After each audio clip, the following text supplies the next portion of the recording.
beaux articles. Ouais, un peu sur les trucs. À 9h45, c'est parti. Attention, 3, 2, 1. Pile à l'heure. Comment ça va? Tu es magnifique, Samuel. Je ne suis pas magnifique, mais je suis magnifiquement à l'heure. Ça, c'est sûr. C'est l'anniversaire de Dodo. Bon anniversaire, Dodo. Bonjour à tous. Comment ça va? Bien, 9h45, ouais, je me suis dit que j'avais pris une mauvaise habitude ces derniers temps, avec des retards de 5 minutes, 10 minutes, un quart d'heure, parfois plus. À chaque fois, j'ai de bonnes raisons, mais à un moment, calmons-nous quand même, hein. Voilà, donc, un peu de respect de Samuel pour les viewers, 9h45, bim, c'est pour me rattraper l'autre fois, me dit Assurard, oui, un petit peu. Bonjour Samuel, on dirait que tu as la pêche, me dit Pêcheur 6, je suis surtout très caféiné comme d'habitude. Bonjour Étienne, appelle-moi Samuel enfin, Bacat, Al TV, dur à dire ton pseudo, café ou thé, bah c'est ta première fois ou quoi? Ici c'est café ici. Enfin vous, c'est ce que vous voulez. Oh il est mignon ce message de 4PSSRN, mais c'est quoi ces pseudos? Où est-ce que vous avez trouvé ça? Salut Étienne, mais moi c'est Samuel. J'ai découvert ton concept il y a quelques jours, c'est vraiment top pour moi qui suis en école de commerce pour me tenir informé, comme ça je peux mettre ton live sur mon enceinte et bosser à côté. Il y a beaucoup de gens qui font ça, qui bossent avec mon petit live à côté, c'est cool. Merci à toi pour ce message super sympa. Il y a des nouveaux, il y a des nouvelles. Bon, d'abord, bonjour à tous, bienvenue et merci d'être là. Un double expresso pour la 4, me dit Robespierre. Oh, j'adore vos pseudos. Ah, je me régale. Rien que les pseudos. Rien que les pseudos, c'est une raison suffisante pour être là. Rien que les pseudos. Puis il y en a plein. Voilà. Je vais t'appeler Étienne juste pour t'embêter maintenant, me dit Sarah. Eh oh, Sarah, enfin. Bon. J'ai vu qu'il y avait des nouveaux, des nouvelles. Il y a beaucoup de nouveaux nouvelles ce matin. Vous êtes nombreux ou pas? Que je les salue. Oh, nouveau de Nouméa, me dit Medev Farkas. Hey, bienvenue. Tu me regardes depuis là-bas, c'est cool. Bonjour d'un breton expatrié. Hop, je ralentis un petit peu le chat pour vous lire. En Turquie, à Ankara. Ouais, salut. Bah, Lolo Ankara, en même temps, c'est dans ton pseudo. Oui. Je bosse en Écosse avec ton live, super pour rester informé sur la France. Mais quel bonheur. Nouveau pour Matsu 555555. Salut, bienvenue. Première fois pour Ibababa, salut, bienvenue à toi, en direct depuis ma fraiseuse numérique avec Samuel dans les oreilles. Je ne sais même pas ce que c'est, qu'est-ce que c'est une fraiseuse numérique? On va voir ou quoi? Fraiseuse numérique, fraiseuse numérique. Allez, faut qu'on regarde ce que c'est ça. Vous savez vous? Vous savez tout. Vous. Fraiseuse numérique, image, tac, vous la voilà. Ça c'est des fraiseuses numériques.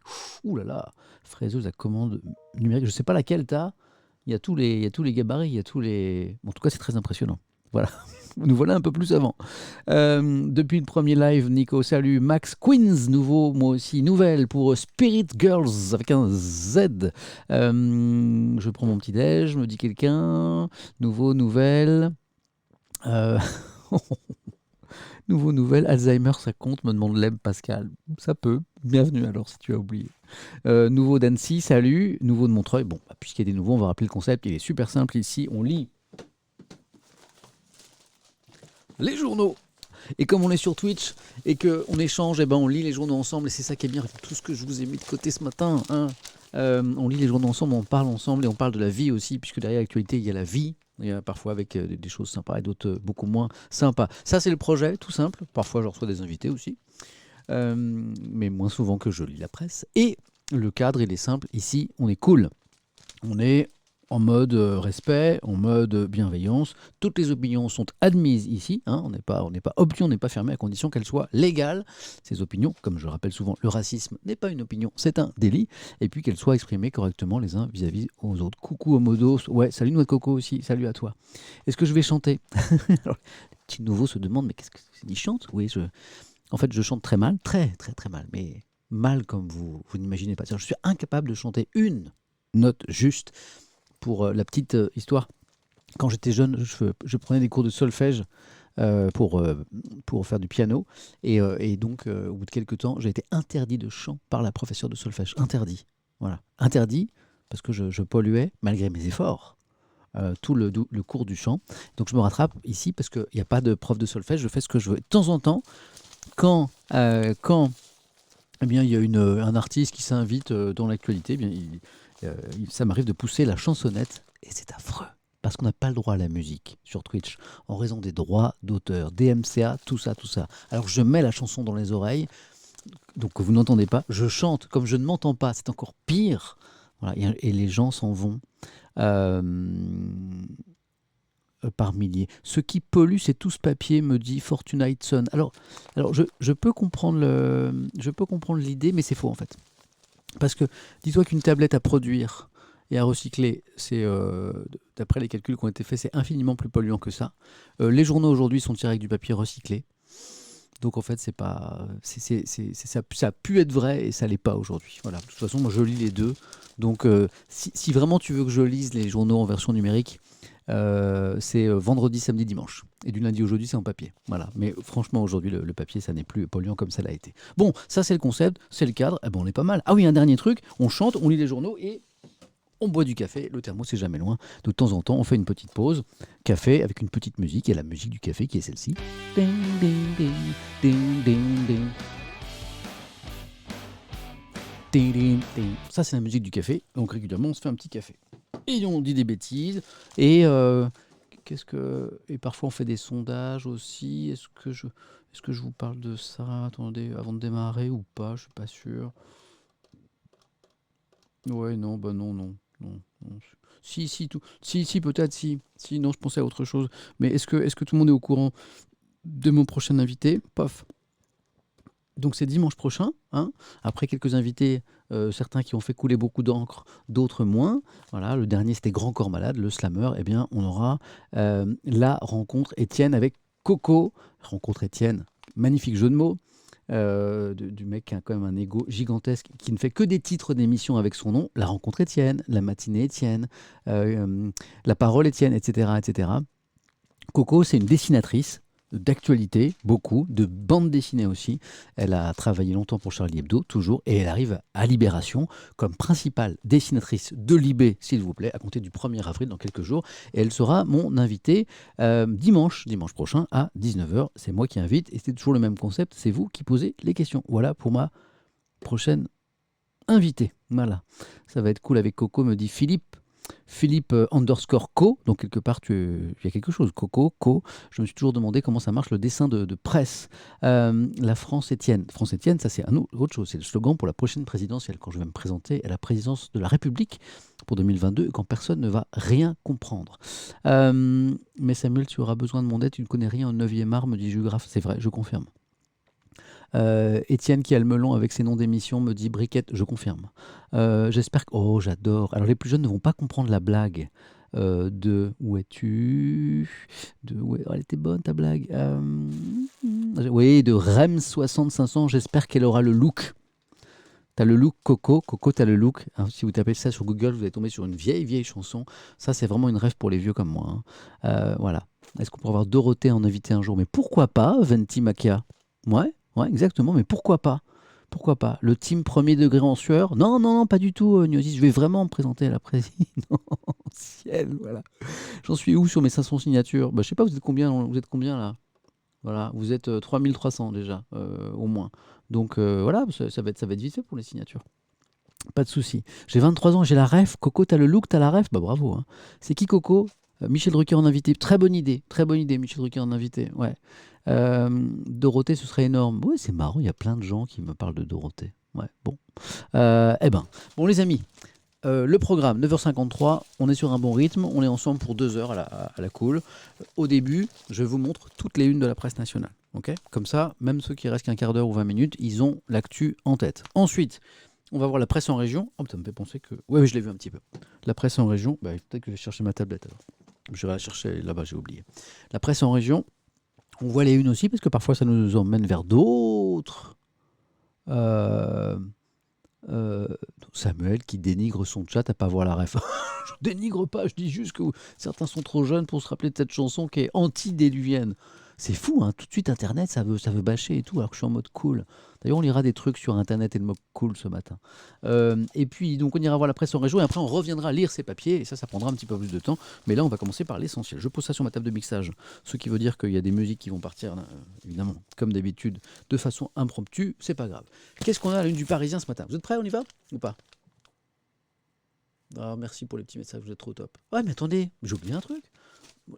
J'ai oublié d'où vous étiez. C'est la petite, la petite tradition. Moi, je suis de Paris. Et vous? Mais je vous ai pas demandé, vous êtes d'où? Vous êtes d'où? Vous êtes deux? Vous êtes deux?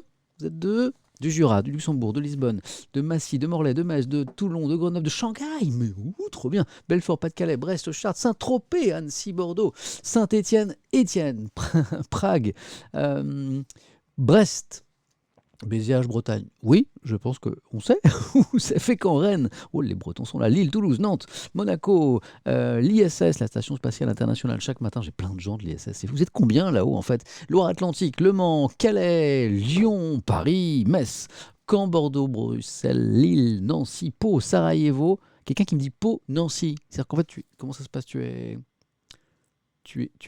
es dans les deux villes en même temps. Nouméa, Bruxelles, Maison-Alfort. Nouméa, c'est quelqu'un qui nous l'a dit tout à l'heure, à moins que vous soyez deux de Nouméa ce matin. Valoris, Boulogne-Billancourt, Saint-Didier dans le 35, je ne connais pas, mais ça, je sais que c'est le dit de l'Ille-et-Vilaine. Marseille, Lozère, Angers, Amsterdam, Belgique, Luxembourg, du monde entier, Tours, juste du Val d'Oise en fait. Mais c'est très bien, Vésio. Ankara, c'est Lolo Ankara qu'on a salué tout à l'heure. Bonjour de Lorne, de Singapour. Carrément cool. De Bagdad, c'est en vrai ou pas Shitown? C'est vrai ou c'est pas sûr? Du canal de Suez, ok. Je pense qu'il y a des petits malins et je valide. Moi, j'adore ce genre d'humour. Peut-être que tu es vraiment sur le canal de Suez. Peut-être que tu es vraiment sur le bateau qui est coincé actuellement, qui est en train d'être débloqué. Peut-être que tout ça est vrai. En attendant, qu'est-ce qu'il y a à la une de vos journaux? 9h56, c'est parti. On a en une du Parisien la nouvelle vie des vieux diesels. C'est quoi l'histoire? En fait, on se rend compte que la disparition des moteurs thermiques et notamment diesel, ça va prendre un petit peu de temps. Pourquoi? Parce que même si les producteurs automobiles vont progressivement cesser d'en produire, eh bien, ça intéresse quand même plein de gens, notamment hors des grandes villes pour ceux qui veulent rouler loin et pas très cher. Et comme en fait elle décote à mort les véhicules diesel, Samuel, t'es pas vieux diesel toi, merci beaucoup Gigouro, et bien comme ça décote à mort, et ben ça devient très intéressant d'acheter un diesel d'occasion, c'est le constat du Parisien. Voilà, ça prendra un petit peu de temps, en tout cas en dehors des grandes villes. Et puis, alors pourquoi je commence avec le Parisien? Parce qu'on a un article sur la pression mise par les médecins, les scientifiques, les épidémiologistes, sur qui? Le président Macron, pour reconfiner à mort et fermer les écoles. Donc, est-ce qu'on aura des nouvelles annonces à compter de mercredi? C'est toute la question. C'est pour ça que je trouvais intéressant de commencer par le Parisien. Où est-ce que je pose ça? Tiens, je pose ça ici. Voilà. L'opinion. J'enchaînerai avec l'opinion, puisqu'on restera dans cette thématique un petit peu sanitaire, avec voilà, la grande question du moment. Je ne sais pas si vous avez des enfants à l'école, mais c'est est-ce qu'on ferme les écoles? Est-ce qu'on referme les écoles? Est-ce qu'on sort de cette troisième voie à la française, où contrairement à la plupart des grands pays du monde, eh bien, on a laissé les écoles ouvertes? C'est une équation extrêmement compliquée, à 11 inconnus pour ceux qui aiment les maths. C'est ce que nous explique l'opinion ce matin. On verra un petit peu quels sont ces 11 inconnus. Regardez. Le constat de l'UMA, c'est que Blanquer, le ministre de l'Éducation, perd le contrôle, notamment dans les régions où c'est le plus tendu. Voilà, où là, il y a une colère qui gronde dans les établissements scolaires, notamment du côté des profs, qui parlent de droit de retrait, de grève envisagée si on ne prend pas de nouvelles mesures à l'école. Voilà, ça c'est en une de l'UMA. Dans l'UMA, il y a aussi, c'est marrant, un papier qui est vachement bien fait sur Alpine, l'écurie Alpine. Il y a même elles qui sont ouvertes, j'ai l'impression, non? Je les ai entendues là. Bougez pas, parce que après vous pensez que c'est chez vous, les mails, et vous allez voir, et c'est hyper polluant. Attendez, je ferme mes mails. Alors mail, et je les ferme, voilà, comme ça vous dérangera pas. Donc l'écurie Alpine en Formule 1, le Grand Prix, premier Grand Prix, c'était ce week-end, pour remplacer Renault, et dans l'humanité, il y a un papier qui est assez intéressant sur cette stratégie. Et puis alors ça c'est vraiment la polémique du moment. Je vais vous lire plusieurs papiers. Il y a Emphitos qui dit je suis en retard. Mais non, t'inquiète, on vient de commencer. Je montre juste les unes pour l'instant. Ça c'est la polémique du moment. Où est-ce que c'est ça? Ah oui, c'est les propos d'Audrey Pulvar. Vous deviez vous en douter. Les propos d'Audrey Pulvar sur les réunions non mixtes. Donc alors là, il y a plusieurs papiers que je vous ai mis de côté. L'Humanité, le Figaro, Libération, pour pas vous donner mon avis là-dessus, parce que je trouve que c'est tellement compliqué, mais vous donner des éléments de réflexion sur cette sacrée polémique sur les réunions non mixtes. Voilà, ça fait réagir. Quidam me dit, elle a dit quoi? Je vais vous raconter. Scandaleux, disent certains. Nouvelle polémique inutile. En tout cas, ça fracture à mort à gauche. Voilà. Et dédicace à Johan Zarco qui finit sur le podium en MotoGP. 36-15 la frite. D'abord, je valide ton pseudo. 36-15 la frite, mais je kiffe quoi. Et on dira que Zarco, effectivement, a fait un super week-end. Je parlais de Formule 1, ça c'est de la MotoGP, on en parlera avec l'équipe. Donc ça c'est l'UMA. Regardez, je prends le Figaro. Quelqu'un disait polémique inutile. En tout cas, c'est la une du Figaro, ce nouveau racialisme qui fracture la gauche sur ces histoires de réunions non mixtes avec les propos d'Audrey Pulvar. Pour ceux qui ne sont pas au courant, c'est un petit peu le feuilleton sur lequel tout le monde se déchire en ce moment. La une de Libération, on voyait les médecins qui mettent la pression sur Macron. Là, c'est Macron, plutôt la majorité, qui met la pression sur les écologistes. Ça chauffe entre les deux camps pour plein de raisons. Libération s'interroge sur la stratégie en ce moment du côté de la République En Marche, de la majorité, de diaboliser un petit peu les écolos qui montent en puissance. Il y a peut-être des arrière-pensées électorales là derrière. Et hop, papier de Libé aussi sur les réunions non mixtes. Enfin, c'est 2 pages avec la parole aux deux camps. Une responsable socialiste, la présidente PS de la région Occitanie, qui est Carole Delga, et Jean-Luc Mélenchon, que vous connaissez, le président, le numéro 1 de la France Insoumise. En gros, les insoumis et les socialistes sont hyper divisés sur cette question. Ça augure mal d'une grande union de la gauche pour les prochaines élections. Moi, je vous le dis. Un petit peu de positif. J'essaie de vous trouver des trucs un peu sympas quand même dans la presse. Il n'y a pas que des trucs clivants. Regardez ce beau numéro de La Croix. La France a de la ressource. Pas de la rescousse. La France a de la ressource. La Croix qui consacre 3 semaines à explorer les atouts de notre pays pour surmonter la crise. Moi, je dis c'est cool. Et là, je trouve que ça illustre ce que j'aime dans la presse écrite. Je m'explique. Pour moi, la presse écrite, c'est... Alors c'est paradoxal de la part d'un journaliste audiovisuel, mais c'est le meilleur moyen de s'informer, parce que c'est une presse qui prend le temps. C'est pas un journal qui sort toutes les demi-heures où il faut se presser, où on est dans la course, dans la rapidité à celui qui sort le premier. Non, un journal, il a 24 heures pour se fabriquer, pour se construire. Il a le temps de réfléchir à ce qu'il fait. Illustration là avec La Croix, qui a décidé de consacrer 3 semaines. Pas tout le journal, mais avec des papiers pendant 3 semaines à explorer les atouts de notre pays pour surmonter la crise. Ça, c'est une démarche de presse écrite. Voilà, pour prendre le temps, pour essayer de comprendre le monde dans lequel on vit. C'est La Croix, on lira ce premier épisode qui va durer 3 semaines. Si vous vous intéressez aux nouvelles mobilités, comme on dit, je parlais de voitures diesel, sachez qu'il y a un grand bond en avant du côté des batteries en Europe avec des usines de production. C'est la une des Échos. Je vous parlais de MotoGP et de Formule 1. Bon, ça c'est dans l'équipe. One More Time. Alors c'est pas que Daft Punk, c'est aussi Lewis Hamilton. Alors, je lisais les papiers hier en disant oh là là, Lewis Hamilton, il va avoir du mal avec Max Verstappen, avec la Red Bull, parce que la Mercedes n'est pas encore super réglée. Il est encore premier. Verstappen était juste derrière.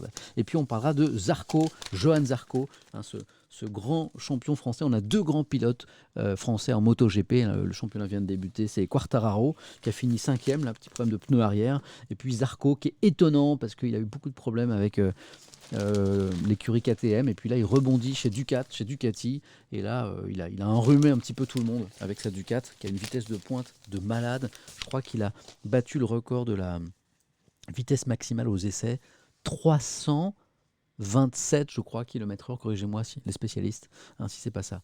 327 km/h, si vous avez la ref. 327. 362 Ah ouais, je me suis gouré. On me lance du 362, 364, 368. Mettez-vous d'accord, mais en fait, je me suis trompé. Il manquait. Vous vous rendez compte? Allez, prenons 362. C'est le chiffre qui revient. Il y a Seb Giraud qui me dit 362,4 km. Vous imaginez accrocher un guidon à 362 km/h. Vous imaginez le truc? Voilà. 700 km/h d'après les syndicats. Me dit Weax. Oh voilà. Bon, la Ducat, elle a un gros avantage, c'est sa vitesse de pointe, manifestement. Et puis, c'est pour vous les jeunes, ça. Bon, quelqu'un me disait tout à l'heure, bonjour, j'ai 50 ans, je vais faire monter la moyenne, désolé. 1, sois pas désolé. 2, ici, on vient à n'importe quel âge, entre 0 et 200 ans. Il n'y a aucun problème, même si, d'après les sondages que j'ai menés ici, vous avez entre 18 et 35 ans à 87%. Mais ça veut dire que il reste 13%, donc en dessous de 18 et au-delà de 35. Et là, on va s'intéresser à la génération Zen. Il y a un gros cahier dans les Échos, le journal économique, sur la Gen Z. Bon, je dis génération Z, mais là c'est Gen Z maintenant. Alors c'est les 11-24 ans, voilà. Et on se penchera sur les idées reçues sur cette génération. Voilà. Est-ce qu'on les accuse de bien des mots? Est-ce que c'est justifié ou pas? Plutôt ou pas pour les Échos, qui a un regard assez tendre sur cette génération. Voilà. Ah, on dit Gen Z? Ah bon, vous êtes sûr? Gen Z? Bah, je sais pas, on dit génération. Avant, on disait génération X, génération Y. Pourquoi on dirait Gen Z? Pourquoi on dirait en anglais? Ça me saoule toujours toujours. C'est de l'anglais? Pourquoi on peut. Et je peux dire génération Z ou pas? Ou pas? Gen Z. Je lis vos commentaires, hein. On dit les jeunes. Gen Z. Vous êtes sûr de Gen Z? Oh, ça me saoule, moi, hein. Encore de l'anglais. Hmm. Génération. Non, non. On dit genre. On dit génération Z. Comme on veut, quoi. Alors, moi, j'ai plutôt envie, hein, de partir sur le français. Encore un article sur Twitch. Vous avez une pleine page dans les échos sur Twitch. Hein. Pourquoi tout le monde est sur Twitch? Tout le monde n'est pas sur Twitch déjà. Hein. Et encore ma pomme là. Oh, avec le président Hollande. Bon, je vais encore me faire traiter d'attaquant de numéro 10 du FC Melon. Mais on lira pas tout, hein, ça va. Mais il y a des trucs intéressants là sur Twitch. Notamment le côté un petit peu tolérance, bienveillance, tout ça. Voilà. Donc voilà. Donc ça c'est dans les échos. Hein, le journal Les Échos, c'est un journal qui peut faire un petit peu peur, journal économique, des chiffres, des trucs de PIB, de placement financier et tout. Mais en fait c'est vachement bien fait et c'est vachement intéressant. Bon, bah ça c'est la presse nationale, voilà. Donc ça c'est le menu. Après on va rentrer dans le menu, voilà, que je vais essayer de rendre le plus digeste possible. Et puis là je me rends compte que je veux vous parler des unes de la presse en région, mais j'ai oublié ma tablette. Bon, elle est à 5 mètres 50 à peu près. Vous bougez pas? Je vous interdis de bouger. Vous êtes, à mon compteur, vous êtes 7091. Bon, je sais qu'en général, c'est un peu plus. Je veux que personne ne bouge. Hein. Si on a moins, ça va chauffer. Hein. Bougez pas. Cherchez ma tablette. Il n'y a toujours pas de sub. Non, toujours pas. J'arrive.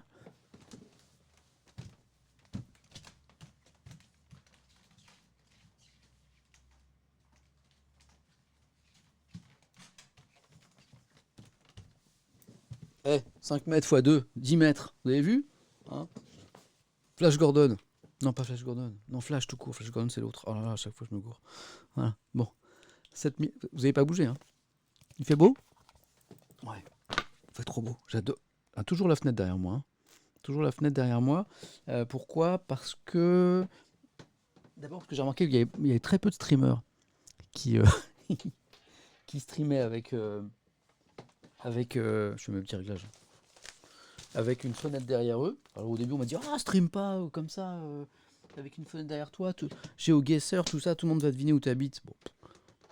Bon, on fiche. Non, surtout pour moi, je cherche des câbles, hein, vous inquiétez pas. Alors, où es-tu, petit câble? Petit câble. Petit câble. Je cherche ma carte d'acquisition graphique. Oui, ça fait contre-jour aussi, c'est ça, ouais. Je sais tout ça. Mais pour moi, c'est un symbole en fait. C'est un symbole. C'est ça que je cherchais. C'est un symbole parce que on parle de l'actualité, mais parler d'actualité, c'est une chose. Mais pour moi, l'idée, en fait, c'est on essaie de comprendre le monde dans lequel on vit pour éventuellement aller le vivre ce monde après. Vous voyez, voir le transformer. Et la fenêtre, c'est le symbole de ça. Truc de malade. Alors, j'ouvre le logiciel qui va me permettre de vous montrer une de la presse régionale. Oh là là, quelle organisation. Alors, c'est où ça? C'est là. Vous êtes toujours là? Donc ça, c'est l'article. Ok. Toc. Presse régionale. Presse régionale. Normalement, si je fais ça... Truc de malade. Ah! C'est S. Marty, c'est beau ce que tu dis, galoche-moi Samuel. Ok, d'accord. Cet écran malade, je kiffe. Ah, c'est la fenêtre ouverte sur le monde. Ouais, c'est un petit peu poète, un petit peu Baudelaire, quoi. Qu'est-ce qu'il y a à la une de la presse en région qui serait intéressant ce matin? Bon, bah, alors, parfois, il y a des... moi, j'essaie d'être positif, mais on va pas non plus faire l'autruche avec les mauvaises nouvelles. Les chiffres, les derniers chiffres de la crise sanitaire sont pas bons en France. Hein. On est sur un pic d'hospitalisation en réanimation qui est pas loin du pic de la deuxième vague, autant dire que c'est pas bon. Voilà, et d'où ce titre de La Voix du Nord avec un reportage à Valenciennes ici, la troisième vague aux urgences. Voilà, vous allez voir qu'on a plusieurs unes en région sur cette semaine décisive, hein, puisque les chiffres sont de plus en plus mauvais, et on s'attend éventuellement à de nouvelles décisions. Voilà ce que résume l'Ardennais en sa une: nouvelle semaine décisive. La France échappera-t-elle à un confinement dur avec écoles fermées? L'exécutif assure que rien n'est décidé, mais la semaine qui arrive s'annonce cruciale pour le pays. Qui affronte cette troisième vague de la pandémie. L'Union de Reims le dit autrement, mais c'est la même idée. C'est la semaine de tous les dangers. Vous allez voir que cette actualité fait la une de pas mal de journaux, ici du Courrier Picard. Macron sous pression avant une semaine cruciale. On verra tout à l'heure dans un journal national la pression que mettent les médecins, les épidémiologistes qui depuis des semaines disent à l'exécutif: mais vous faites fausse route, c'est pas la politique, il faut quelque chose, c'est pas la bonne politique, il faut quelque chose de beaucoup plus dur, de beaucoup plus ferme. Est-ce qu'ils vont être entendus, est-ce qu'ils vont avoir gain de cause? C'est toute la question. Le président de la République, lui, l'exécutif, la France, ont choisi une autre voie, la troisième voie. À la une de Ouest France, il y a, c'est intéressant cette une, la loi climat qui arrive, ça y est, devant le Parlement, la fameuse loi climat issue pour partie des discussions de la Convention citoyenne pour le climat. Le problème, c'est que c'est pour partie seulement. Il y a une toute petite partie des propositions qui ont été reprises qui fâche un petit peu les écologistes, un petit peu beaucoup. Que lis-je sous cette photo? Le projet de loi climat et résilience, c'est son nom officiel. Qui a fait l'objet d'un nombre record d'amendements, arrive aujourd'hui dans l'hémicycle. Les débats s'annoncent mouvementés, on le verra en une d'un autre journal tout à l'heure. Alors plus que de 100 000 personnes ont manifesté hier à travers la France, quand je disais qu'il y avait un petit peu de la colère, pour réclamer des mesures plus ambitieuses. Voilà, donc c'est un débat qui s'annonce un petit peu animé, c'est le moins que l'on puisse dire, notamment à l'Assemblée. Je continue à feuilleter avec vous. Oh, c'est beau ça. Les unes, j'avais pas vu cette une de Paris-Normandie. C'est une une du lundi 29 mars. De l'art sur vos murs. C'est beau ce qu'a fait cet artiste-là. Je découvre avec vous, hop, on va voir ça, page 10, du street art. Surfant sur la popularité des 2 dernières éditions du festival Rouen Impressionné, on est dans la région de Rouen, la ville lance une plateforme. C'est cool pour mettre en relation les propriétaires souhaitant embellir un mur et les artistes. C'est top ça.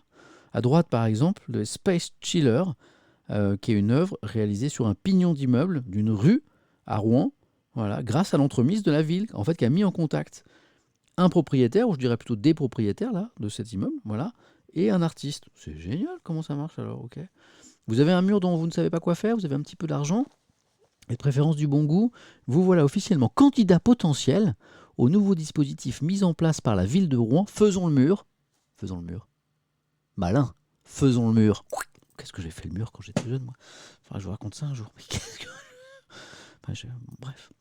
Voilà, mettant en relation les propriétaires et les artistes. Il sera validé ce lundi soir en conseil municipal pour un lancement dans les prochains jours. Voilà. D'accord. Ah oui, c'est un dispositif qui se veut plus ambitieux que ce qu'il y avait déjà avant, où jusque-là, Rouen jouait juste le rôle d'entremetteuse, la collectivité, écrit le journaliste, entre le propriétaire et l'artiste. C'est drôle ça, c'est intéressant. Et donc il y a des gens à la mairie de Rouen qui sont un petit peu portés sur le street art, c'est cool. Ouais, d'accord. Est-ce qu'il y a je regarde s'il y a des conditions, des règles un petit peu. Voilà, ouais. Oh la vache, pour les propriétaires désireux de s'inscrire dans cette démarche, le mur proposé devra être visible depuis la rue. Par contre, l'avis des voisins n'est pas requis. Ouais, parce que ça s'impose un peu à tous quand même. Bon, les voisins ne seront pas consultés. Mais les projets situés dans les quartiers historiques devront bien sûr être validés par l'architecte des bâtiments de France. Bon, ça me semble de base. D'accord. Ok, c'est marrant ça. Ok, c'est génial. Bon, moi c'est top ça. Bah écoutez, je suis content d'avoir surfé un petit peu sur la presse en région avec vous parce que je n'avais pas vu cette initiative à Rouen. Et ben je dis que c'est intéressant. Voilà. Ça. C'est moins sympa, mais elle est sérieuse cette question en une de la Dépêche du Midi du côté de Toulouse. Quel avenir pour les entreprises zombies? Alors c'est quoi les entreprises zombies? C'est les entreprises qui ont été tellement, fragilisées par la crise qu'on connaît là, eh bien qu'elles ne peuvent survivre sans les aides. Et la Dépêche du Midi nous explique que 15%, ça fait 1 sur 6 ça, si je dis pas de bêtises, sont considérés comme des morts vivants. Sans les aides massives de l'État, elles risquent de disparaître définitivement. Qu'est-ce qui va se passer quand ces aides vont se tarir? C'est la question que pose le journal. Ici, la Dépêche du Midi. Quand je vous disais que les chiffres n'étaient pas bons, l'Indépendant, là on est du côté de la Catalogne, l'Indépendant catalan nous dit que du côté des réanimations comme des écoles, eh bien, les voyants sont au rouge. Et vous avez une tribune de médecins publiée par l'Indépendant qui tire la sonnette d'alarme, cette pression des médecins sur nos gouvernants, dont je vous parlais tout à l'heure. Voilà, la pression, on la retrouve à la une de la Charente Libre, d'ailleurs, ici. Confinement, école, Macron sous pression, décision mercredi, pour l'interrogation, puisque mercredi, je crois qu'il y a un conseil de défense. Je lis un petit peu, quand je lis, comme ça, je ne lis pas trop le chat et je m'en excuse. Je remonte un petit peu, quelques secondes sur le chat. Donc je vois en tout cas que l'initiative à Rouen, ça vous a plu, c'est cool.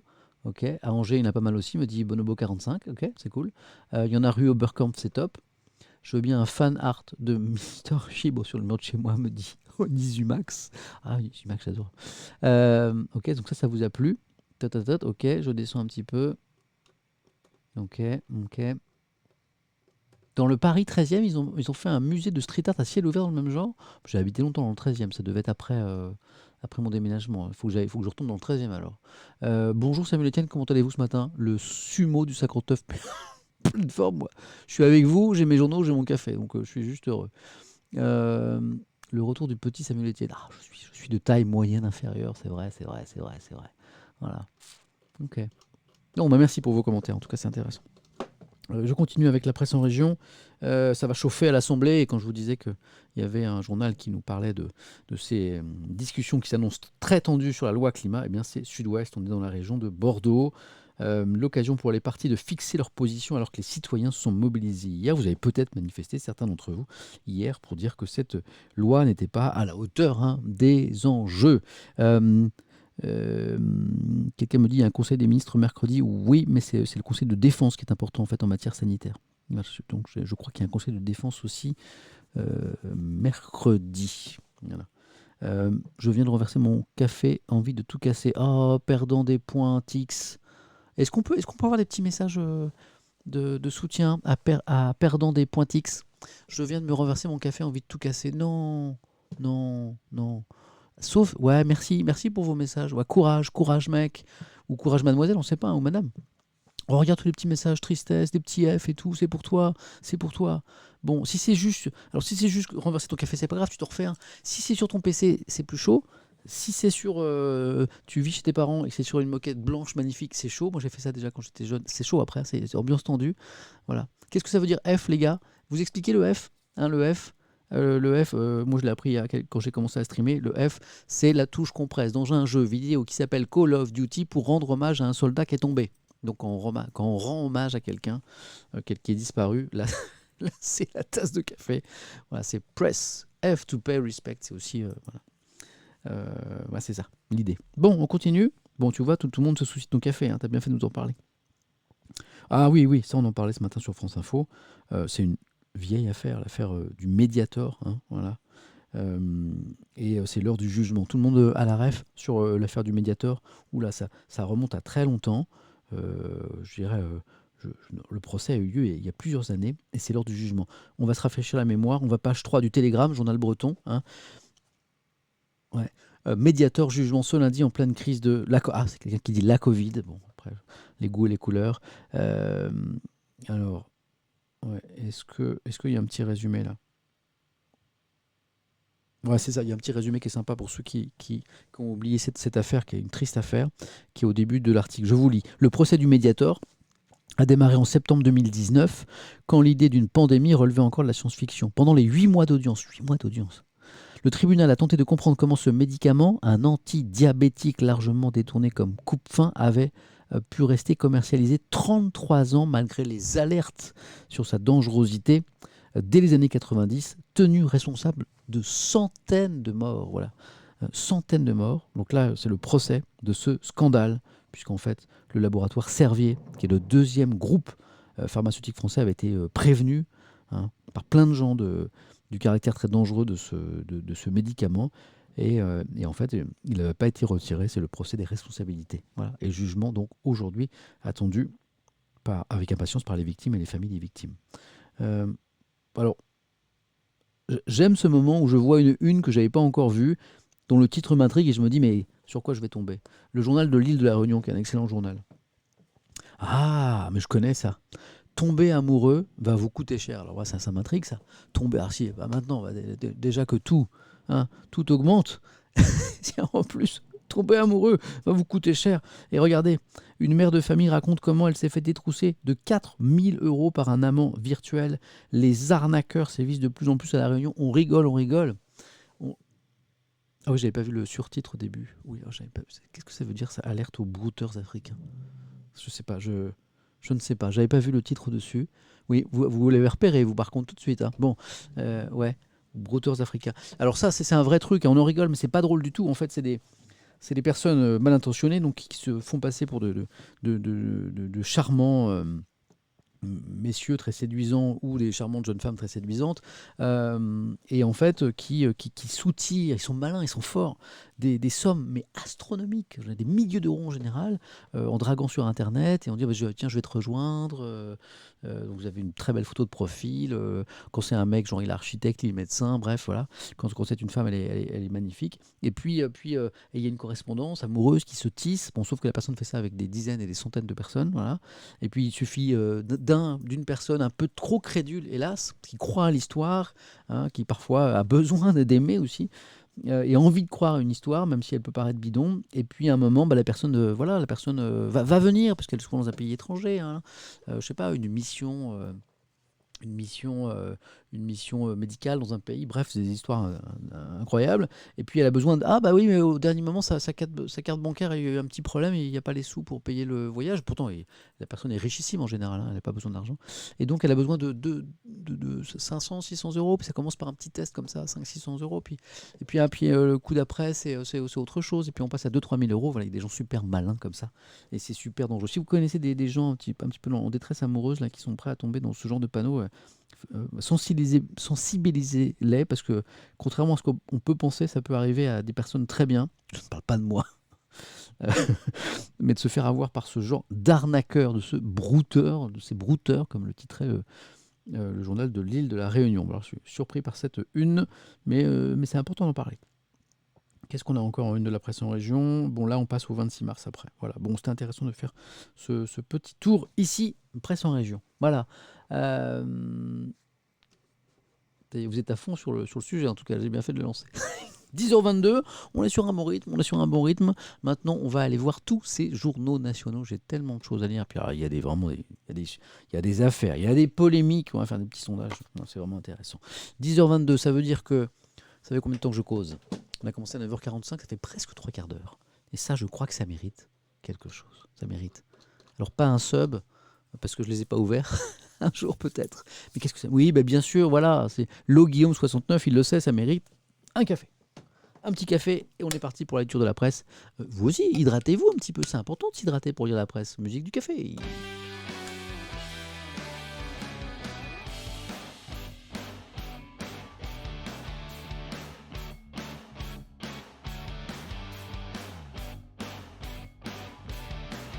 La classe, l'auréole.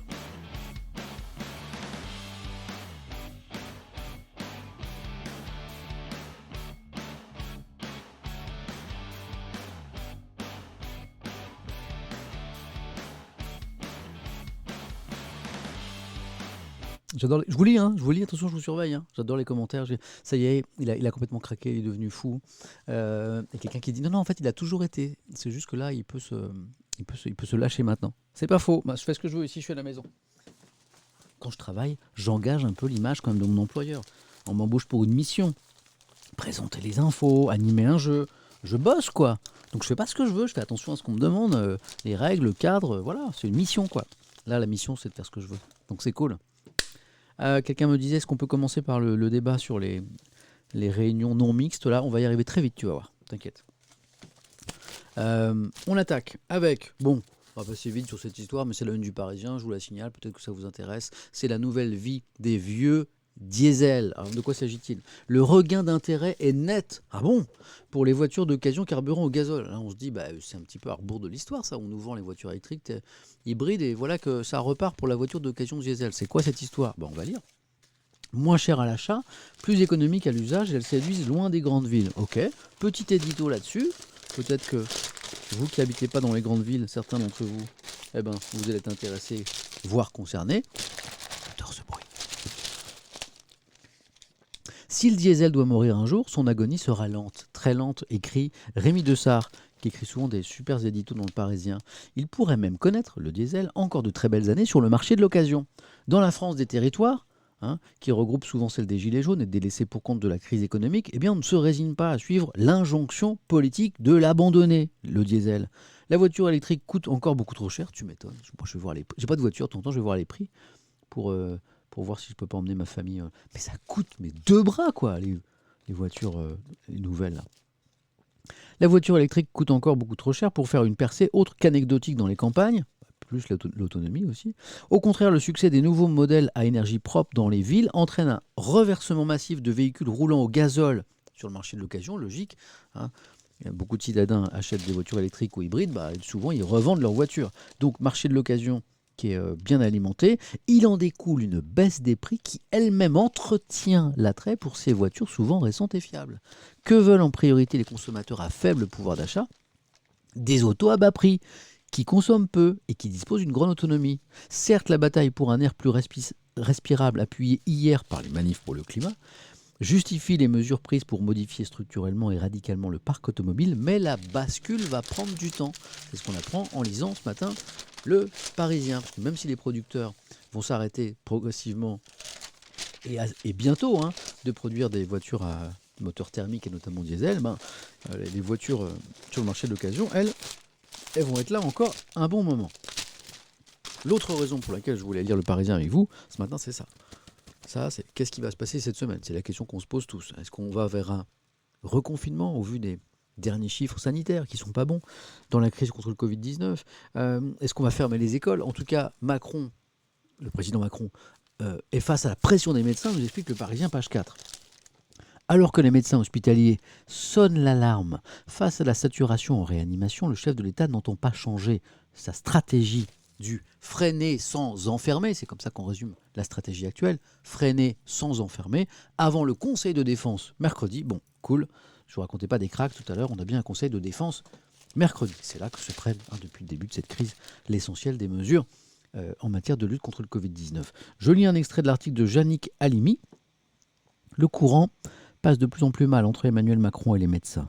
41 directeurs médicaux de crise de l'assistance publique hôpitaux de Paris sonnent l'alarme dans une tribune publiée dans le JDD. Je vous l'ai lu hier.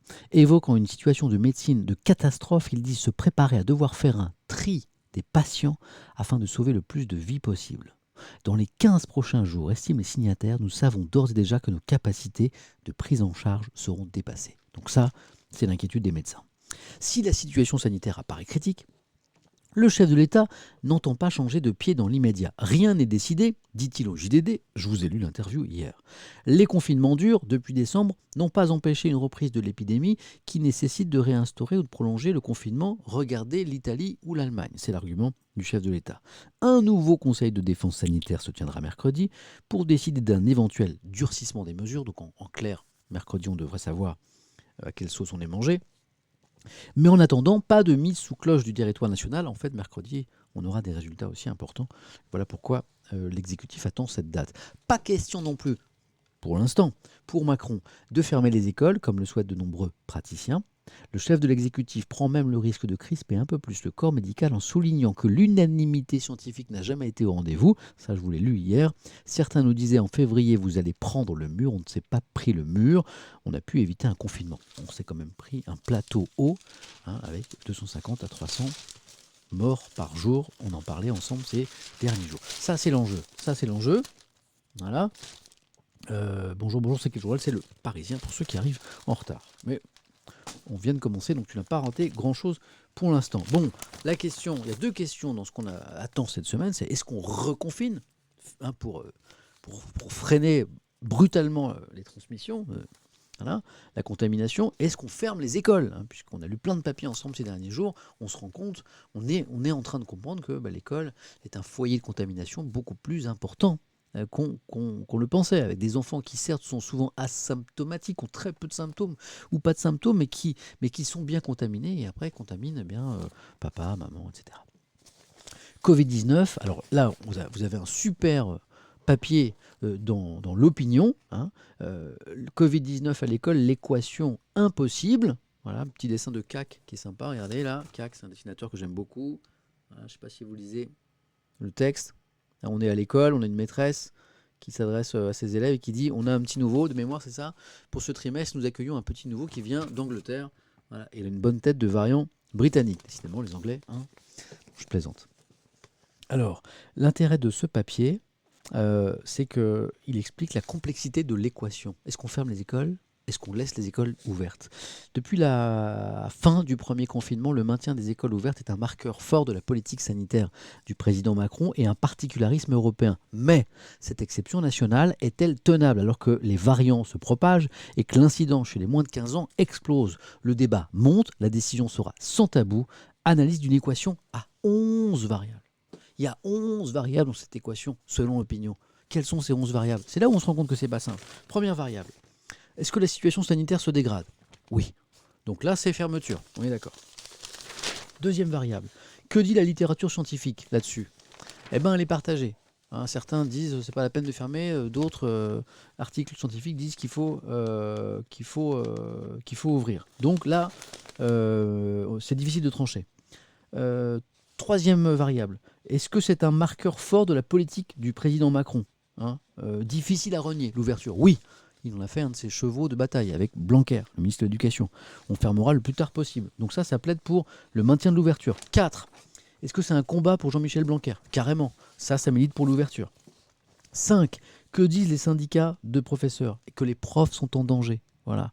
Que cette situation sanitaire, avec cette insuffisance de précautions dans les écoles, eh bien ça met les profs en danger. Ça milite pour la fermeture. 6e élément, les remplacements d'enseignants de plus en plus problématiques. Ça milite pour la fermeture. 7e inconnu ou données de l'équation. Le coût économique pour l'emploi. Alors là, on sait que fermer les écoles, ça aurait un coût économique énorme, puisque ça empêcherait une partie des parents de travailler. Là, ça milite pour l'ouverture. 9e élément de l'équation. Les cantines sont des nids à Covid. Vrai.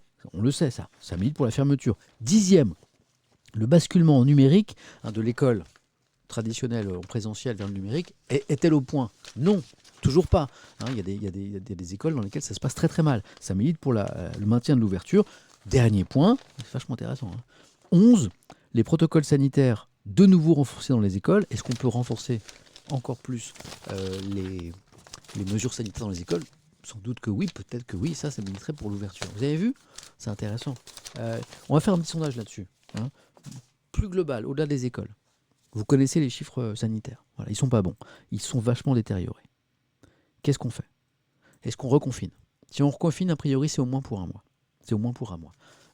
Est-ce qu'on reconfine pour bien faire descendre les courbes ou pas ? Voilà.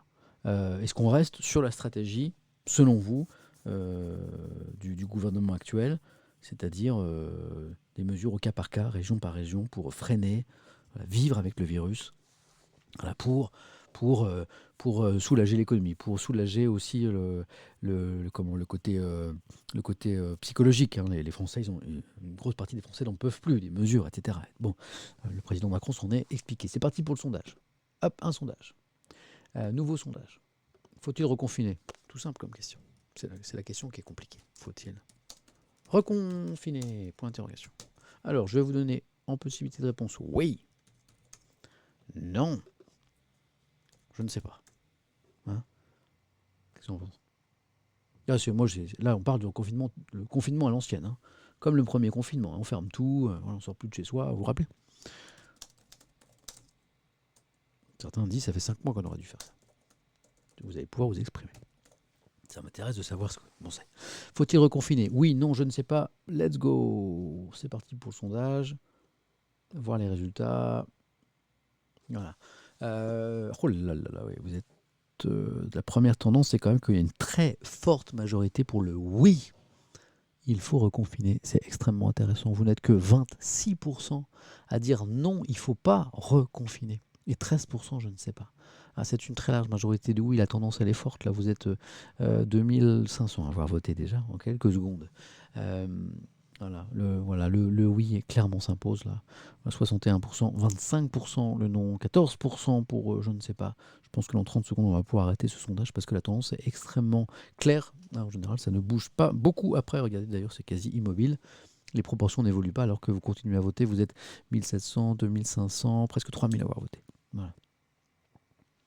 Alors j'en profite pour lire quelques commentaires. Quel genre de reconfinement? Confinement strict, hein, confinement à l'ancienne, quoi. Celui qu'on avait vécu là.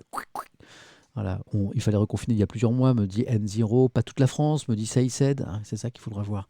Hein. On aura des surprises mercredi. C'est à contre-cœur, mais oui, me dit Gandalf, Listari. Confinement que le week-end. J'ai pas le sondage, me dit MIF ABRT. Un petit F5, fais un petit F5 sur ton clavier, normalement tu devrais le voir. Robespierre, même chose. Il faut faire un petit F5 en général, ça actualise le chat et vous devriez l'avoir. Voilà. Un confinement strict et très contrôlé, pas comme maintenant, me dit Maël Sama X Balkany West. Oh, le pseudo, je kiffe. C'est les gens qui veulent se couler douce à la maison, me dit Fabrix, en rigolant, avec un petit sourire. Oui, ok, d'accord. Okay. Bon, je reviens au sondage. On va le terminer. 61%, ça n'a pas bougé, alors que vous êtes 2000, 3500 à avoir voté. Et non, 24% seulement, je ne sais pas, 15%. Voilà pour le sondage, c'est intéressant. Donc, ça veut dire que, bon, vous n'êtes pas la France, hein, vous êtes une partie de la France. Vous avez un profil un peu particulier, qu'on a déjà mesuré par des sondages. Mais ça voudrait dire que si votre vote ressemble quand même au sentiment des Français, si l'exécutif décide de reconfiner, ça pourrait être accepté. Hein.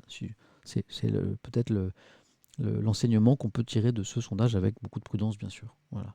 Hop, je ferme le sondage. Voilà. Et on continue. On continue avec... on arrive doucement vers la polémique, là. Audrey Pulvar, on y arrive doucement. Mais d'abord, l'Humanité nous parle de Jean-Michel Blanquer, le ministre de l'Éducation, qui perd le contrôle. On est toujours sur cette thématique de l'école, mais c'est un autre aspect, en fait. Droit de retrait, grève envisagée. La colère gronde dans les établissements scolaires des régions les plus touchées par le virus. En fait, il y a une fronde qui commence à naître, notamment en région parisienne. Je crois que le reportage de l'Humanité est dans cette région. Je vais vous en lire un extrait parce que c'est assez édifiant. Hein. Évidemment, il y a des situations qui sont beaucoup plus tendues que d'autres. C'est ce que nous fait comprendre ce reportage dans l'UMA, signé Olivier Chartrain. J'aime bien citer les journalistes qui travaillent dur pour faire des articles. Celui-ci est vraiment intéressant. Dans les écoles, on ne peut plus continuer dans ces conditions, disent certains profs. Là, on est à Drancy. D'ailleurs, on y était ce matin en direct sur France Info, dans la matinale que j'ai le bonheur de présenter. En direct devant ce lycée Eugène Delacroix. À Drancy, le lycée Eugène Delacroix est devenu une sorte de symbole de l'ampleur dramatique prise par la crise sanitaire et de l'incapacité des autorités de l'éducation nationale à y répondre. Dans cet établissement à la fois général, technologique et professionnel de 2000 élèves, une vingtaine de parents d'élèves sont décédés depuis le début de l'épidémie, soit environ 1% de familles endeuillées. C'est énorme. Les 3 membres de l'équipe de direction sont positifs ou cas contact. Une vingtaine d'enseignants sont malades, le nombre de cas contacts restant indéterminé. La semaine dernière, 54 élèves y étaient recensés, près de 130 cas contacts, ce qui porte le taux d'incidence, vous savez le fameux taux d'incidence, dans l'établissement au niveau ahurissant de 2500 pour 100 000. Le seuil d'alerte, on va le rappeler, hein, qui a déclenché le renforcement des mesures dans les zones concernées, c'était de 500 pour 100 000. Là, on est à 2500 dans cet établissement scolaire. Et encore, c'est des chiffres officiels. Et pour certains enseignants, en fait, ils sont plus importants que ça, parce que c'est sur du déclaratif. Il y a un enseignant, d'ailleurs, qui s'appelle Dominique, voilà, qui décrit une situation anxiogène, la désorganisation qui règne dans cette école. Il y a des élèves qui viennent alors qu'ils sont positifs. Il y a des collègues ou même des élèves parfois qui sont obligés de demander à d'autres de partir parce qu'ils présentent des symptômes évidents, fièvre ou autre, ambiance délétère, ai-je envie de dire. Voilà, c'est réel, c'est en France aujourd'hui, c'est super chaud, c'est dans cette école de Drancy. Voilà. Évidemment, la situation n'est pas la même sur tout le territoire, ce qui pose la question d'un reconfinement national ou pas. Bon, avant d'aller sur la polémique du jour, là aussi il y aura un sondage. Les fameuses réunions, comment on appelle ça? Non mixtes, hein, c'est ça. Donc ça, on va lire plusieurs articles là-dessus parce que les gens ne sont pas d'accord. Je ne sais pas ce que vous en pensez. Oh, qu'est-ce qu'elle est compliquée. Qu'est-ce qu'il est compliqué ce débat. On va s'aérer un petit peu la tête avec un mot de Formule 1. Voilà. Parce que tout le monde ne va pas rester 2 heures et quand je lirai l'équipe tout à l'heure, les amateurs de sport méca, ils seront partis. Certains. Donc, écoutez, j'ai été surpris parce que je ne savais pas que l'UMA s'intéressait autant à la Formule 1, l'Humanité. Et on a un joli angle sur Alpine, nouvelle écurie, qui a remplacé Renault, voilà. La saison ne fait que commencer, écrit Luma ce matin, mais son joli bleu roi, c'est la couleur de. Regardez, elle est belle cette voiture. Hop, voilà. Il paraît que c'est la plus belle, disent les spécialistes. Je connais rien, moi. La saison ne fait que commencer, mais son joli bleu roi associé au blanc et au rouge, la 1 521, dernière née de l'écurie Renault, rebaptisée Alpine, a déjà remporté le titre officieux de monoplace la plus esthétique du championnat du monde de F1. Bon, c'est la plus belle.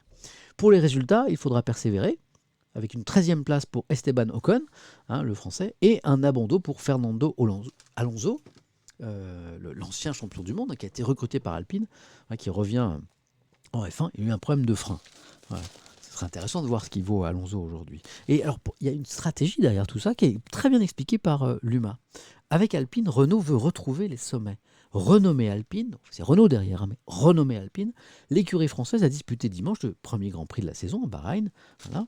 Pour Renault, première marque généraliste à avoir été championne du monde de F1 2005-2006, c'est un virage stratégique important. C'est marrant parce que j'ai l'impression que je pourrais lire cet article dans les Échos, dans l'Humanité, ça m'a un peu surpris.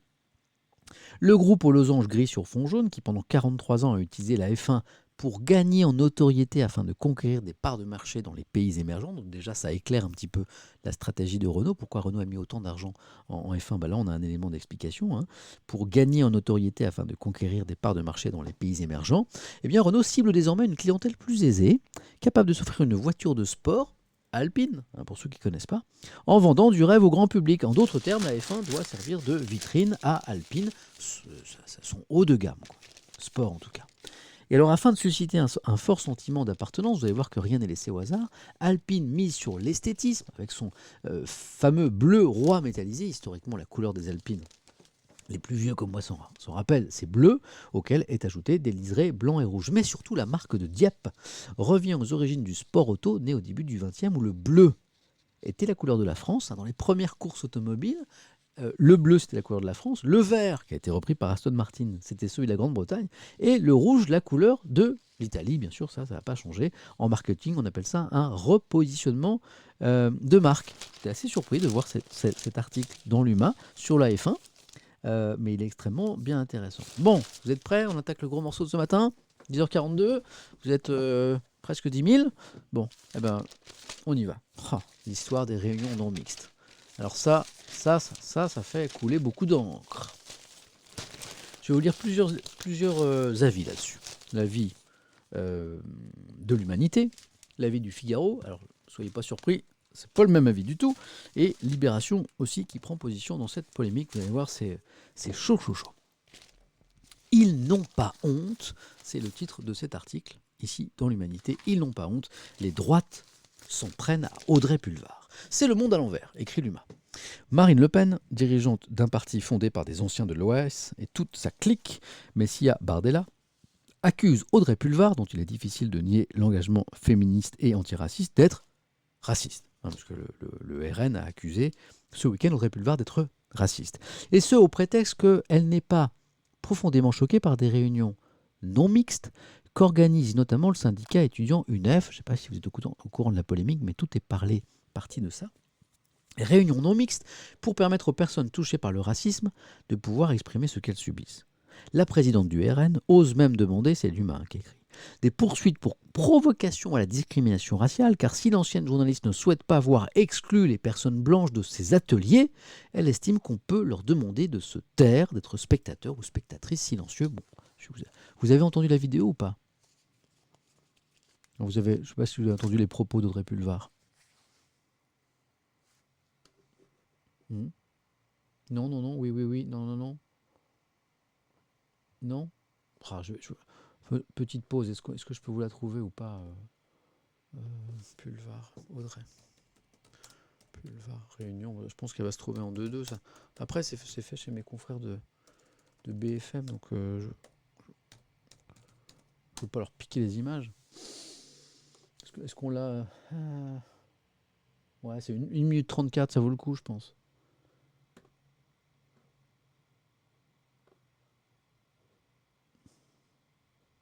Alors, je vous la mets peut-être pour savoir de quoi on parle. Parce qu'en fait, toute la polémique parle par-delà. Donc, si on n'a pas les propos d'origine en tête, ça ne marche pas. Là, je suis en train de passer une pub. Je vais vous montrer cette vidéo dans un instant.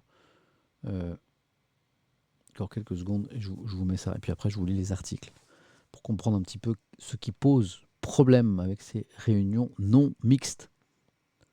Bon, en gros, les blancs ne sont pas autorisés, hein, c'est l'idée. Hein, pas. Sur la question Voilà, on y est. Bon, toc. Donc c'est passé chez mes confrères de BFM. Hein, la polémique, elle part de là. Je vous mets ça. Let's go. On écoute, je crois que c'est 1 minute 34. Ça va être rapide.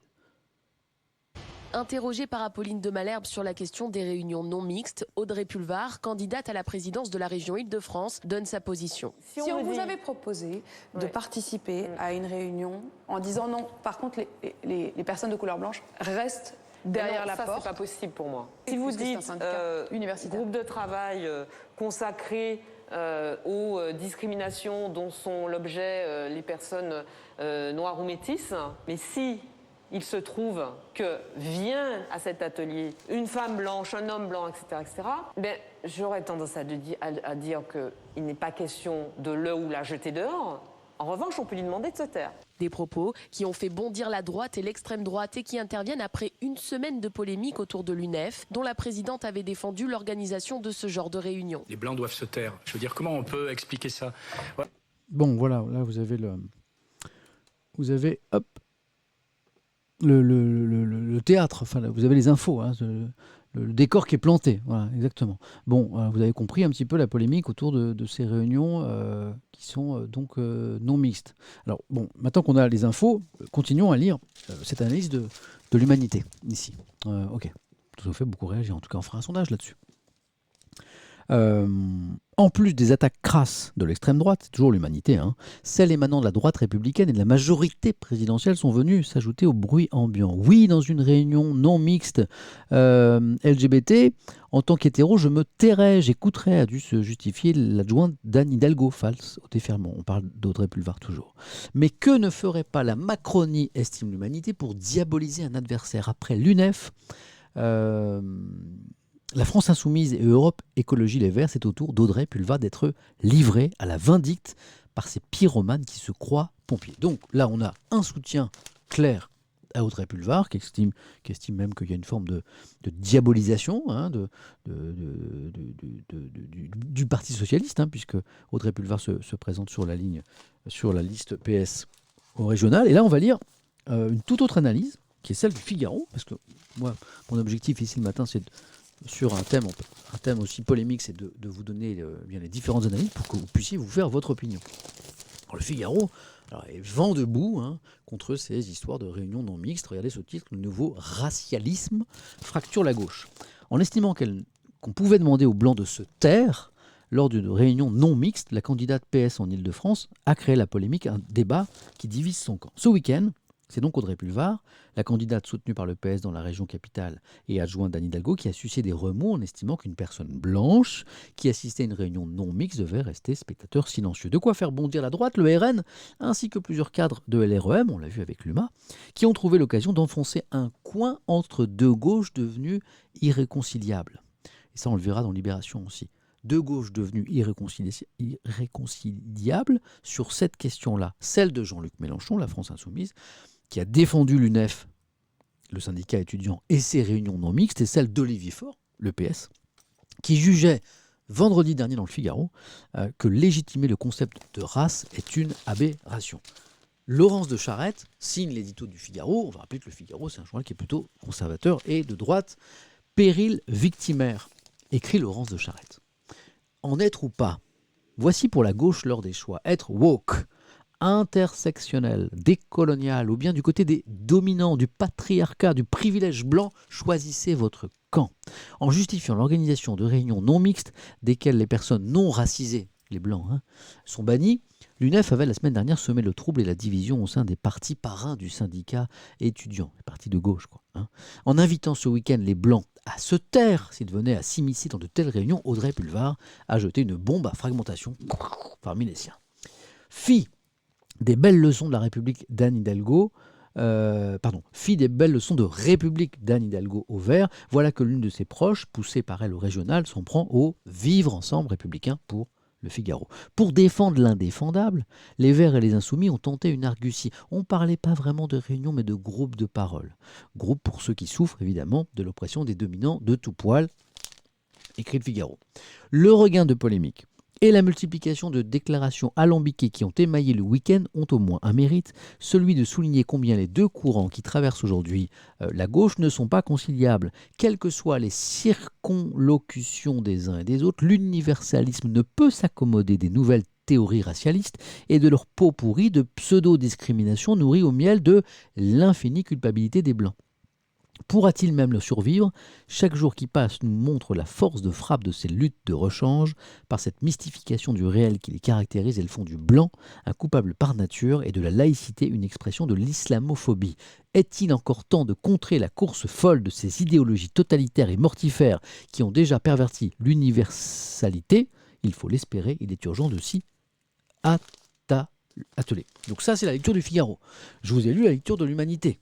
Maintenant, on va lire celle de Libération. Alors j'espère que personne n'aura la malhonnêteté, parce que sur Internet, il y a des gens comme ça, de prendre une partie de ce que je viens de dire, qui est un extrait du Figaro, en disant voilà ce que Samuel Etienne pense des réunions non mixtes et tout ça. Parce que bon, c'est désolant, mais l'actualité des derniers jours, et certains de mes propos, ont montré qu'il y avait des gens quand même qui étaient parfois d'une immense mauvaise foi sur Internet, pas vous bien sûr, et qui faisaient mine de ne pas comprendre certains propos pour créer des polémiques de toutes pièces. Donc, j'espère que ça ne se reproduira pas là. Je viens de lire le Figaro.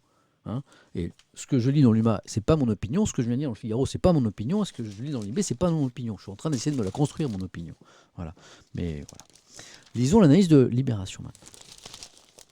C'est déjà fait. Certains me disent c'est bon, c'est déjà fait. On a déjà fait la vidéo. J'adore. Donc on reviendra après sur cette une de Libération sur Macron et les écolos, ça chauffe. Je vais directement à ces 2 pages. C'est pas une polémiquette. Ça enflamme beaucoup de gens, notamment parce que ça divise énormément la gauche et on s'approche d'une présidentielle. C'est pour ça aussi que on en parle autant. Alors, Libération a donné la parole aux 2 camps à gauche qui s'opposent sur cette question des réunions non mixtes. Universalisme, la gauche déchirée. Sur la non-mixité, la Libé est dans un constat plutôt que dans une prise de position. Socialistes et insoumis s'écharpent depuis quelques jours autour des réunions non mixtes de l'UNEF. Une divergence importante entre les 2 familles qui rend encore moins probable une union à la présidentielle. C'est chaud pour l'union de la gauche en 2022. L'histoire, c'est Rachid Laïrech qui écrit. L'histoire se répète inlassablement. La droite et son extrême lancent une polémique sur le genre, sur l'islam, sur l'identité, et les gauches se prennent les pieds dans le tapis. Elles se bastonnent publiquement. On a pu le constater ces derniers jours autour du débat sur les réunions non mixtes de l'UNEF. Le syndicat étudiant est attaqué depuis quelques semaines par la majorité, la droite et l'extrême droite, sur l'organisation en son sein de groupes de parole réservés aux personnes victimes de discrimination. C'est ça le concept des réunions non mixtes. Le Parti socialiste et la France insoumise se sont écharpés tout le week-end sur les réseaux sociaux, c'est vrai que ça a chauffé sur Twitter, chacun accusant l'autre d'être dangereux. Les limites n'existent plus. Les roses crient sur tous les toits que les insoumis ne figurent plus dans le champ républicain. La bande à Mélenchon place les socialistes tout à droite de l'échiquier politique, le tout à un an de la présidentielle. Alors, qu'est-ce qu'a fait Libé ? A donné la parole aux 2 camps. Voilà. Alors lisons les arguments des 2 camps. Bon, c'est assez chaud, c'est tendu. Puis après, on fera un petit sondage. Compliqué, cette question des réunions non mixtes. Qu'est-ce que vous en pensez ? Je vais vous poser la question dans un instant. Donc, la parole d'abord à la présidente PS de la région Occitanie qui s'appelle Carole Delga. Que dit-elle ? Elle dit Jean-Luc Mélenchon a basculé dans un autre monde. Ambiance à gauche. Je constate que le climat en France est de plus en plus inquiétant et menaçant pour la République. Ce pays devient peu à peu une société d'ennemis. Là-dessus, quand on voit ce qui se passe sur Twitter, parfois, on ne peut pas lui donner tort. Ce pays devient peu à peu une société d'ennemis. C'est pour cette raison que j'ai évoqué l'UNEF. Mettre en place des réunions non mixtes contribue à cristalliser les oppositions, à séparer les gens. Aujourd'hui, j'ai cette impression que soit nous sommes d'accord avec une personne, soit nous sommes immédiatement ennemis, et sur trop de sujets. Quand je lis Twitter, c'est un peu le sentiment que j'ai aussi. C'est terriblement grave. Je suis inquiète de l'état de la société. Nous avons besoin d'apaiser, de rassembler, de nous respecter, certainement pas de diviser ou d'exacerber les différences. Quand je lis parfois certains sur Twitter, j'ai l'impression que c'est ça qu'ils cherchent quand même. Le journaliste demande à Carole Delga, ce week-end au Trépulvar, est attaquée elle aussi car elle estime que les réunions non mixtes peuvent avoir leur utilité pour libérer la parole. Elle répond, la socialiste, je ne m'y retrouve pas. C'est toujours la même idée. C'est un argument qui est intéressant. Je vois que le jugement est tombé dans l'affaire du Mediator. Servier condamné à 2,7 millions d'euros. Merci Horsper pour l'info. Bon, on y reviendra. Vous suivez l'actualité mieux que moi, bravo. C'est super, puisqu'on a, pour ceux qui nous rejoignent, on a évoqué ce procès tout à l'heure. Je ne m'y retrouve pas, dit Carole Delga. Tout ce qui cristallise les oppositions, tout ce qui empêche de dialoguer, de débattre, de se comprendre, et donc de bâtir ensemble un destin commun, va à l'encontre de ce dont le pays a besoin. La France doit retrouver le chemin de la tolérance, parce que c'est son histoire, son identité même. Notre histoire le démontre, on ne construit rien sur la haine et l'exclusion de l'autre. Voilà. Donc elle est pas pour ces réunions non mixtes, parce que ça sépare, parce que ça divise, parce que c'est les uns contre les autres, les communautés, voilà, c'est son argument. Le journaliste relance une candidature unique avec les Insoumis, avec Jean-Luc Mélenchon. Alors là, c'est chaud, on y va. Au vu de ses propos et de son attitude, Jean-Luc Mélenchon a basculé dans un autre monde. Un monde parallèle où il se nourrit principalement de colère. Il participe de fait à créer ce sentiment d'inquiétude, d'exacerbation des peurs, de tension à des fins politiciennes. L'autre soir, j'ai vu son tweet contre moi, Twitter, sur les réseaux sociaux. J'ai eu du mal à y croire. Il m'accuse d'être un passe-plat de l'extrême droite. Au vu de ce que je vis, de ce que je vois, c'est pathétique.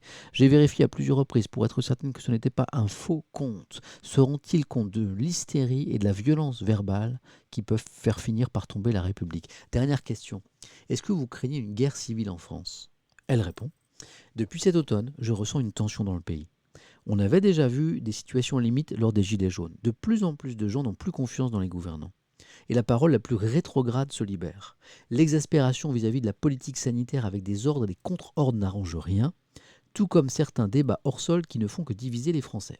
Sur les réunions non mixtes, moi j'ai pas d'avis, je trouve que le sujet est très compliqué, il faut que je creuse encore, mais sur le climat, je suis assez d'accord avec l'analyse, on est quand même dans une société qui est un petit peu à cran, et une des raisons pour lesquelles je partage avec vous la lecture des journaux et que j'invite des gens pour en parler, c'est que je pense qu'il faut se parler et pas s'ignorer en disant faut pas écouter machin, faut pas écouter machin. Faut dialoguer, même avec les gens avec qui on n'est pas d'accord. C'est ma philosophie, mais on n'est pas obligé de la partager.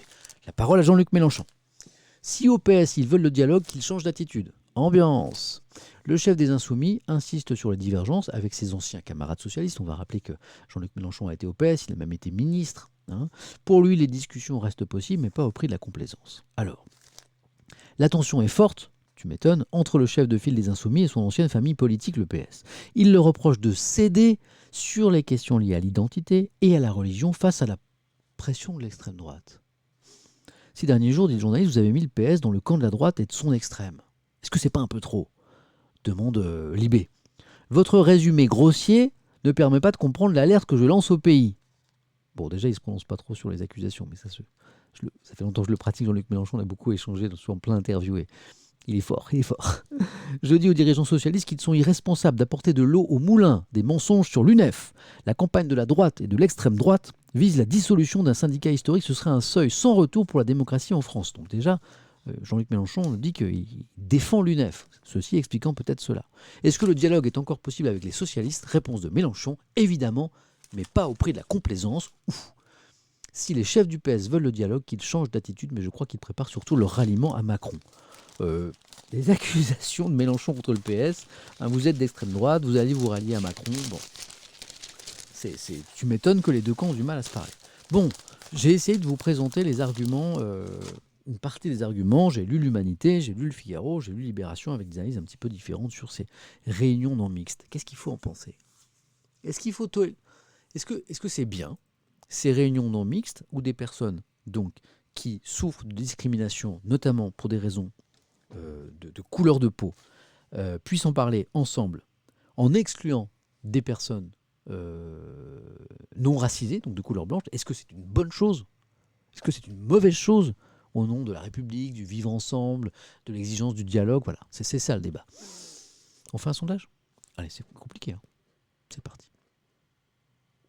Nouveau sondage. Les réunions... merde, c'est quoi le mot déjà? Non mixte. Mixte. 2 points. Une bonne chose. Donc, c'est ce que pense l'UNEF, par exemple, et la France Insoumise. Une mauvaise chose, bon, ce que pense le PS, pour résumer. Et puis la droite, alors l'extrême droite, évidemment. Mais quand même des partis très différents, quand même. Et puis 3, je ne sais pas. Comme d'habitude. Ok, c'est parti. Vamos. Le sondage est parti. Hop, je me mets dessus. Qu'est-ce que ça donne ? Il y a une majorité pour l'instant qui dit que c'est une mauvaise chose, 56%, et 26% seulement, entre guillemets, une bonne chose. Et 18% de je ne sais pas, 19%, je pensais qu'il y aurait plus de gens à ne pas avoir d'opinion encore. Cette polémique est assez récente, mais en fait, c'est assez clair. En fait, vous êtes une majorité, 56%, à penser que les réunions non mixtes, ça n'est pas souhaitable dans notre pays, que ça n'est pas souhaitable en France. 22% seulement à penser le contraire. C'est une minorité qui n'est pas une petite minorité, mais qui est une minorité. 22% c'est quelque chose, mais voilà. Et 23% je ne sais pas. Voilà, et vous êtes 3000 à avoir voté déjà. Compliqué, hein. Pourquoi je vois pas le sondage ? N'hésitez pas à faire un petit F5 avec votre clavier. Normalement, ça permet de voir le sondage. Sur le téléphone, c'est peut-être plus compliqué. Certains l'ont le sondage quand même ou pas ? Est-ce que certains ont le sondage ?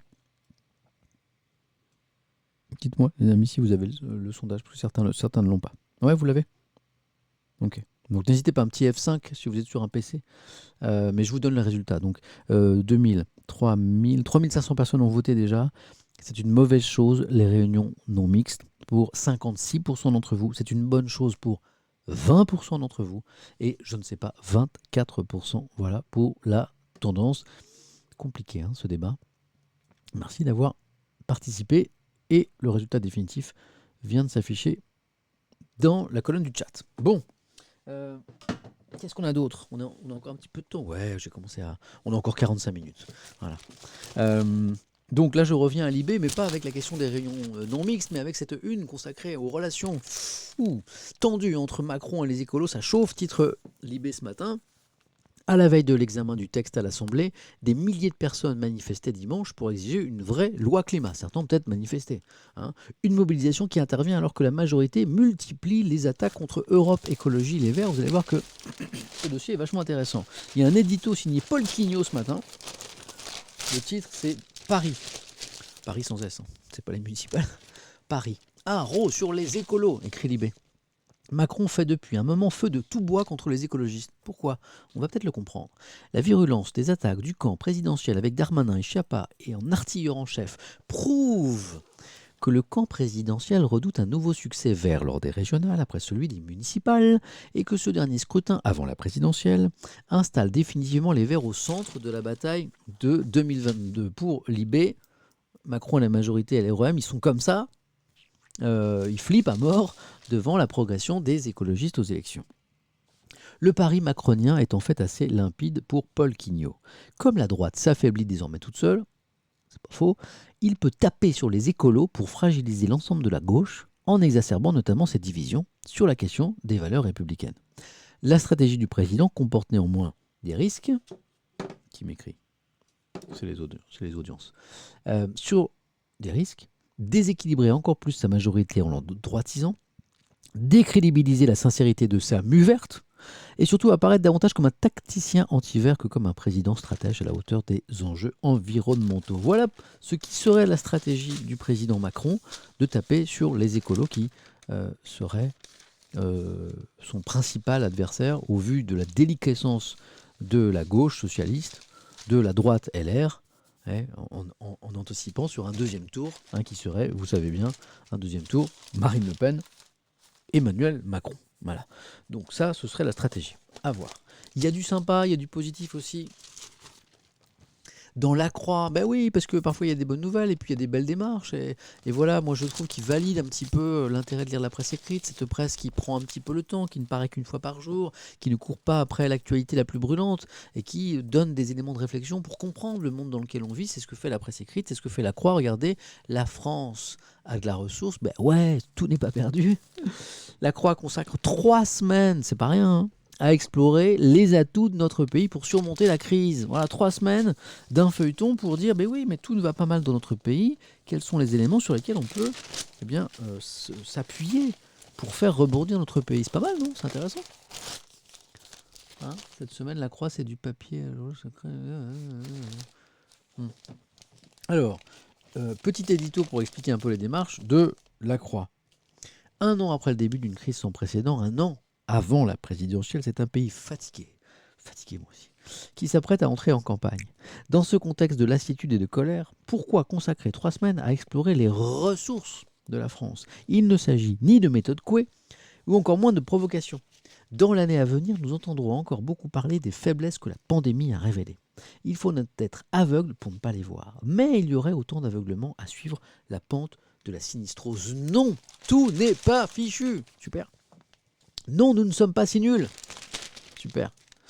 Pour peu qu'on mette à distance l'angoisse du déclin et la nostalgie d'une grandeur révolue, oui, la France offre aujourd'hui le visage enviable d'un pays doté de réels atouts. Hein, ça, c'est pour les tenants du déclinisme. Notre économie, notre géographie, les liens qui nous unissent au travers de la vie culturelle, associative, politique, tous ces points d'appui nous aident aujourd'hui à tenir dans la crise et nous permettront demain de rebondir. Alors, on a un premier épisode. Hein, regardez, la Croix a intitulé ça « Semaine 1 sur 3 ». Jour 1 sur 5, pourquoi la France compte toujours? En fait, c'est un entretien avec Pascal Lamy, qui est l'ancien commissaire européen, ancien directeur général de l'OMC, si je ne dis pas de bêtises, l'Organisation mondiale du commerce. Et Pascal Lamy dit la France, bah, c'est un pays qui a de la ressource. Alors lisons ce papier, cet entretien. Que dit Pascal Lamy sur notre pays? Voilà, puis vous me direz si vous partagez un peu c'est votre pote? C'est quoi son rapport à la crypto-monnaie? Pascal Lamy, il est comment par rapport à la crypto-monnaie? Je vois des remarques. Est-ce qu'il est partisan des crypto-monnaies ou pas trop? Pascal Lamy, parce que je vois que ça... Il y a eu un raid? Un raid de qui? Faut que je remonte? Parce que moi, j'ai pas d'alerte raid. Est-ce qu'on a eu un raid? Un raid de qui? C'est un raid de crypto. Ah d'accord, ok. D'une chaîne crypto. Bah salut. Bon, c'est vrai que moi j'ai lu plein d'articles ces derniers temps sur le Bitcoin notamment, voilà, soulignant que le Bitcoin changeait d'image, hein, notamment vis-à-vis des marchés financiers, des grands argentiers de ce monde. Et même des États qui s'y intéressent de plus en plus, est en train de quitter ces habits de monnaie sulfureuse. Et pour devenir, pour certains, une véritable devise sur laquelle il faut compter. Donc on a lu des articles très intéressants là-dessus. Alors je ne sais pas si ça m'a attiré la sympathie des partisans des crypto-monnaies, mais en tout cas, merci pour le raid. Voilà. J'étais surpris que Pascal Lamy soit un fervent supporter de crypto-monnaies. C'est pour ça que j'étais un peu surpris. Mais merci pour le raid. Merci. Est-ce que j'ai entendu parler des NFT, Samuel? Mais bien sûr, on en a parlé il y a quelques jours d'ailleurs dans la matinée Étienne. Un raider qui se fait raider est un bon raider. J'adore. Mais merci en tout cas pour le raid, c'est cool. Et désolé, j'ai pas... Ah, il y a mon épouse qui passe. Ça va, ma puce? Tu veux quelque chose? Non, tu me dis, hein? Désolé, c'est la vie de famille plus important que tout. Il faut absolument que je mette une alerte raid. Souvent, je dois rater des raids en fait, parce que j'ai pas d'alerte. Il faut que je demande à mes amis streamers de m'aider à installer ça. On y va sur Pascal Lamy qui dit du bien de notre pays, qui dit qu'on n'est pas foutu, qu'on n'est pas nul, qu'on n'est pas les derniers. Le journaliste lui demande, vous avez passé une grande partie de votre carrière à l'étranger, comment la France y est perçue? Allez, on va se faire un petit peu du bien là, à la fierté nationale. Une fois n'est pas coutume. Hein. La France est un pays incroyablement identifié dans le monde. Elle est considérée.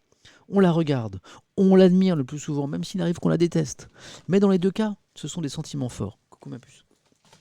Cela lui confère une notoriété, une image de marque, un attrait bien supérieur à la seule force de son économie. De l'extérieur, la France conserve donc une réelle grandeur. Pourtant, de l'intérieur, ça c'est nous, les Français estiment que cette grandeur appartient au passé. C'est ce contraste saisissant, ce mystère qui m'a poussé à écrire « Quand la France s'éveillera » en 2014. Bon, alors, la Croix demande à Pascal Lamy au niveau de la formation, est-ce que les performances du système éducatif français sont bonnes? Elles sont quand même très décriées.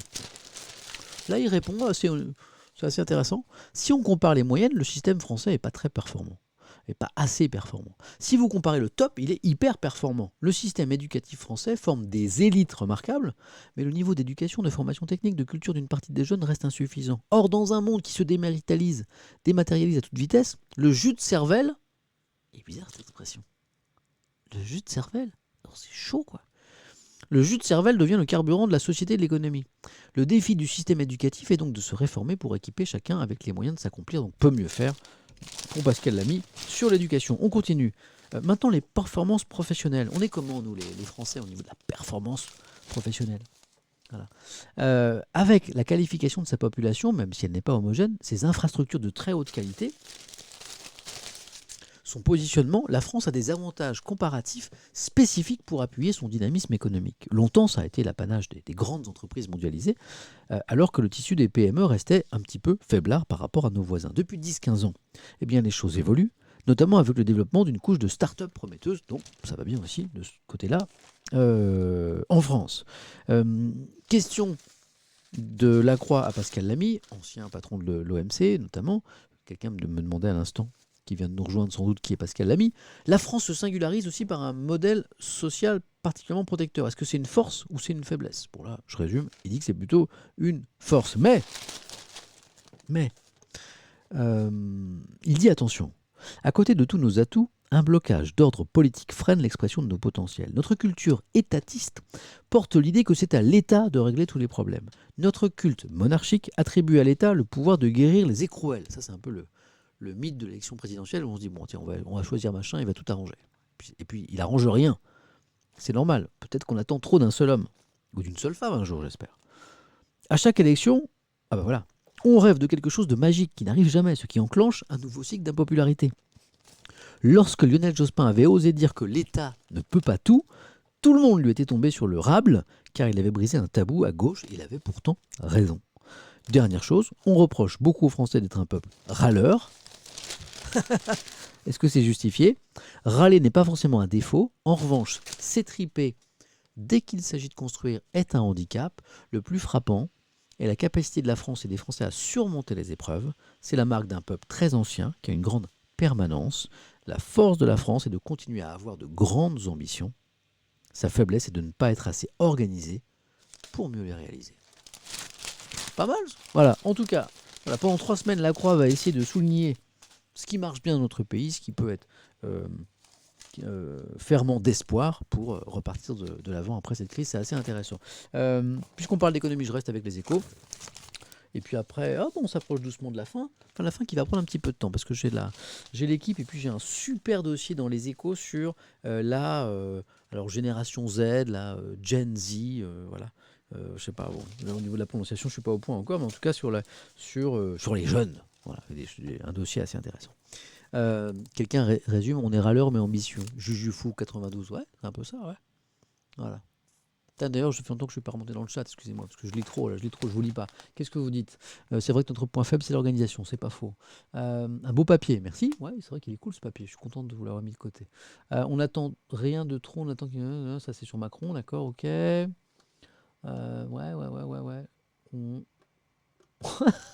Pierre Gloom. On devrait pas se plaindre en France avec tous nos fromages. Et j'ai un bonjour Samuel, désolé pour le retard, c'est la faute de mon chat. Eh ben tu ne le gronderas pas, il vit sa vie de chat. Et ton pseudo c'est queue de poisson, je kiffe. Voilà, tu es un chat, tu t'appelles queue de poisson. Et pour revenir sur l'expression très étrange de jus de cervelle humaine, on a quand même Cletos Bright qui nous dit c'est très bon le jus de cervelle humaine. Tu sais que ton commentaire est quand même super flippant. C'est très bon. Le jus de cervelle humaine. Bon, une bonne nouvelle. Il paraît que le défi de demain, ça va être d'électrifier nos voitures, voilà, avec une autonomie très correcte. Batterie, le grand bond en avant de l'Europe. En tout cas, ce qui est sûr, c'est qu'il va falloir en fabriquer des batteries. Jusque-là, on était super dépendant de l'étranger. La bonne nouvelle en une des échos, puisque je suis dans une séquence bonne nouvelle, eh bien que ces projets d'usines géantes pour équiper les voitures électriques se multiplient. L'Allemagne, notamment, concentre la moitié de ces projets. C'est à lire si ça vous intéresse dans les échos. Je travaille dans ce secteur, me dit chépifiant. Bon. secteur d'avenir, a priori. Tu as plutôt choisi un bon secteur. Alors, un peu de sport, et après on parle de la Gen Z, ou Génération Z. Tout à l'heure j'ai dit Génération Z, et on m'a dit non, on dit Gen Z. Oh, Gen Z comme le rappeur. J'ai honte. Si, Gen Z qui est mariée avec la chanteuse là, comment ça s'appelle Gen Z Chirac. J'adore, vous êtes trop fort. Comment s'appelle la chanteuse C'est Beyoncé, c'est ça Gen Z. Gen Z. Nul. Je suis levé depuis 2h du matin. Non, 1h45 ce matin. 1h45 levé ce matin. Donc j'ai le droit à ce genre de vanne. Allez, pour les amateurs de sport et de sport mécanique, alors là, c'était le week-end de la régalade. Hein. Début du championnat de Formule 1, début du championnat de MotoGP. Alors là, on sait vraiment que... Mais c'est là, c'est l'équipe. One More Time. J'ai tellement envie de chanter. Est-ce que je chante ce matin ou pas? One More Time, parce que Lewis Hamilton de nouveau. Est-ce qu'on chante One More On chante ou pas? On se fait un One More Time ou pas? Non, me dit Nicodème33. Une chanson? Non, me dit quelqu'un. Daft Punk, ouais. One more time, celebrate.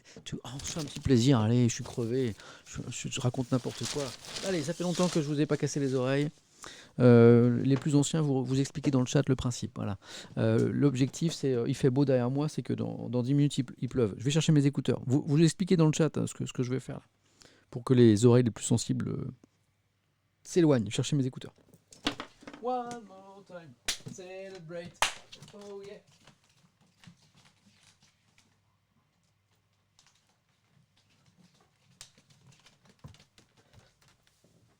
Allez, résumé des épisodes précédents. Je chante comme une casserole. J'adore chanter. J'écoute de la musique du matin au soir. Voilà. Donc de temps en temps, je chante. Le problème, c'est que sur Twitch, on n'a pas le droit à la musique. On n'a pas le droit à la musique, droit d'auteur, DMCA, tout ça. Ok. Donc, comme je suis un petit malin, one more time, je vais chercher la musique. Daft Punk. Ok. Ok. Je la mets dans mes oreilles. Comme je n'entends rien, c'est encore pire que d'habitude. Et on voit si on peut faire pleuvoir derrière moi ou pas. Ok. Je pense que j'ai la chanson. Puis il faut que j'ai les paroles aussi. Alors, je me les affiche. Et hey, affichez-vous les paroles à la maison là. On va sur One More Time, des Daft Punk bien sûr. On va chanter ensemble, d'accord? Si vous chantez bien, eh ben, ce sera moins pire de mon côté. One more time, celebrate. Yeah, paroles. J'espère que ma femme va pas m'entendre. À chaque fois, elle a honte. One more time. Ok, c'est parti. Vous êtes prêts ou vous êtes pas prêts? Hein? Voilà, mais non, coupez pas le son, c'est pas drôle, vous êtes pas sympa. Il y en a qui coupent le son, c'est tricher. C'est tricher, il a pas le droit. One more time. C'est parti. Folie. Ah, ça va clubber là. Les discothèques sont fermées? Ah merde. Vous êtes prêts? Ah, c'est la musique pour l'instant, c'est l'intro. Mais non, j'ai pas le droit de mettre la musique, il avait pas compris. J'ai pas le droit de mettre la musique. More time. C'est parti. Ils sont pas foulés sur les paroles, je peux te dire. Il y a que de la musique.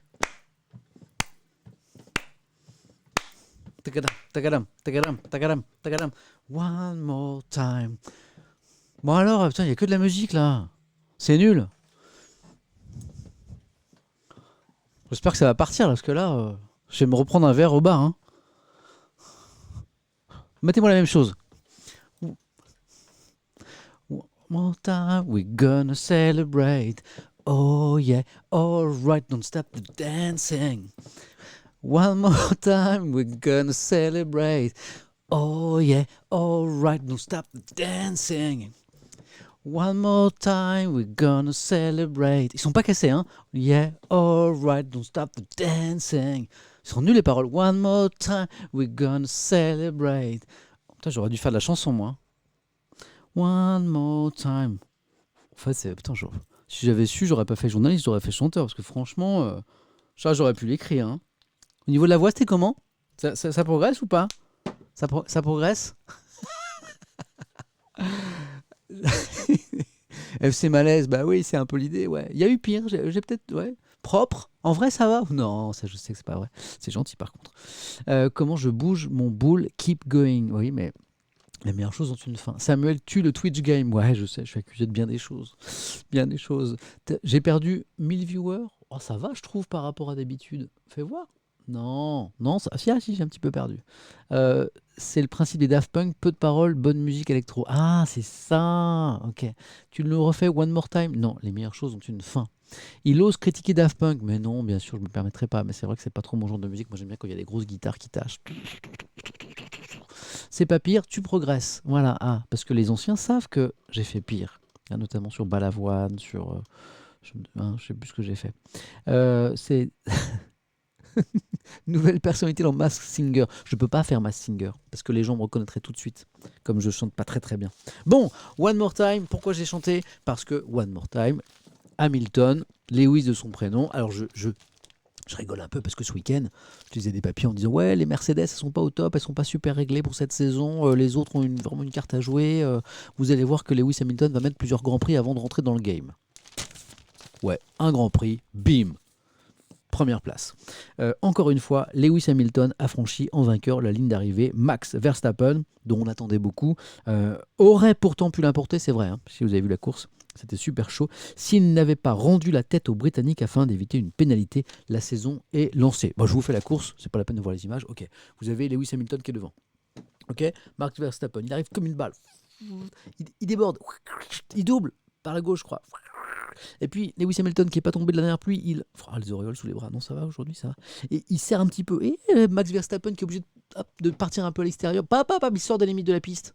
Interdit ça, interdit. Pénalité de 5 secondes. Pénalité de 5 secondes. Donc obligé de rentrer au stand, je crois. Enfin bref, pénalité de 5 secondes. Et là, il se dit, ah zut, qu'est-ce que je fais? Il discute avec l'écurie. Et il dit, ben non, rends la place, passe en seconde position. Comme ça, t'es pas pénalisé. Et repart à l'attaque. Voilà, en fait, c'est ça. Je raconte bien, hein. Voilà. Pas la peine de regarder le Grand Prix, je vous raconte tout.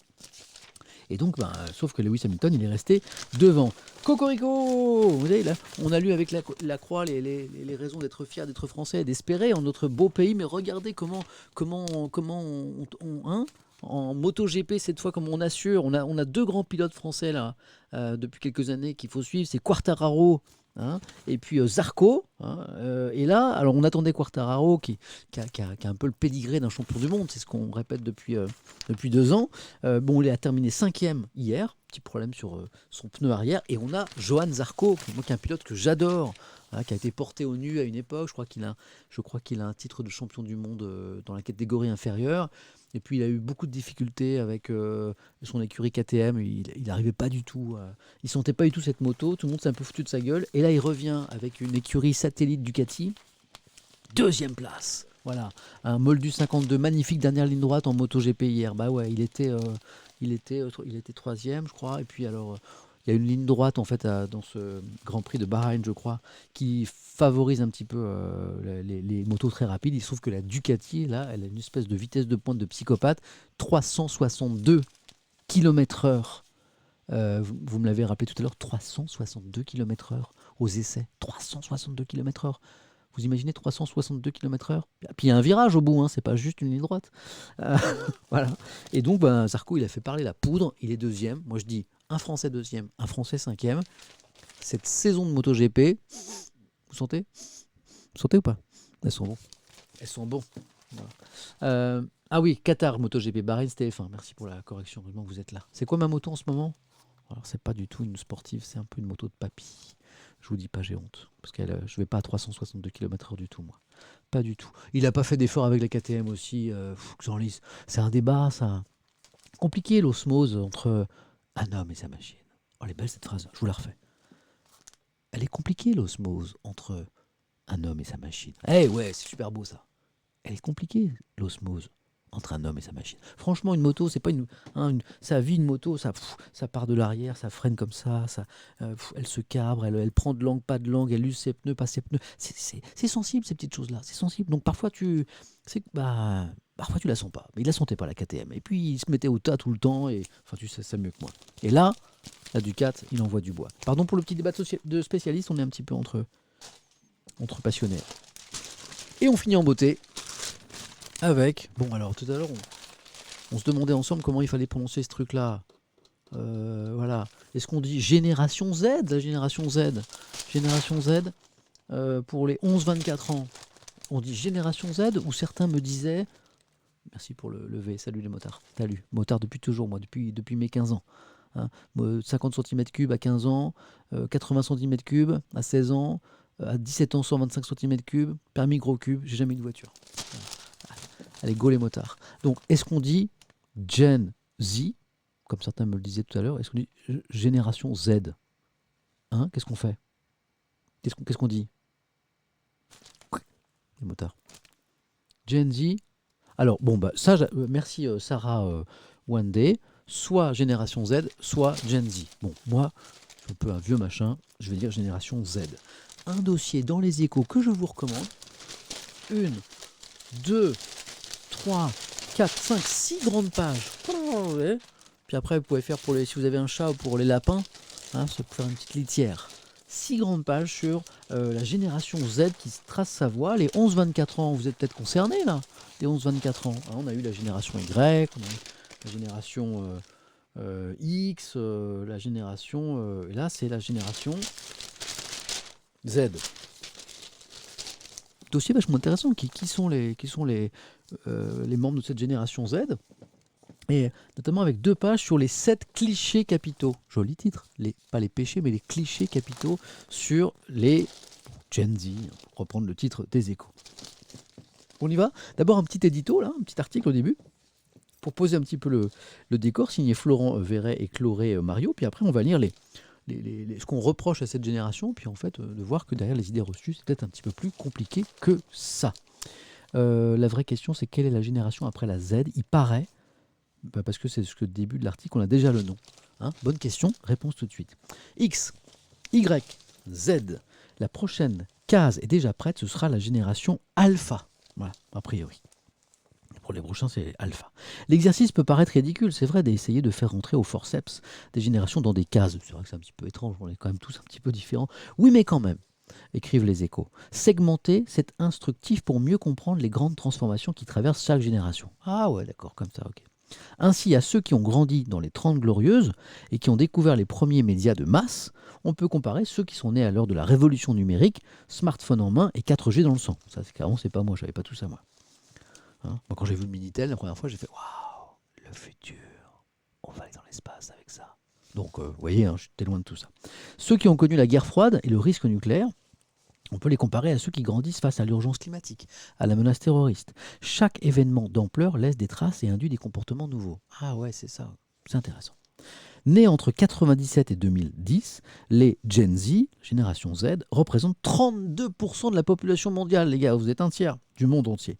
Les moins de 25 ans remplissent même déjà les open space de nos entreprises, déroutant au passage quelques managers.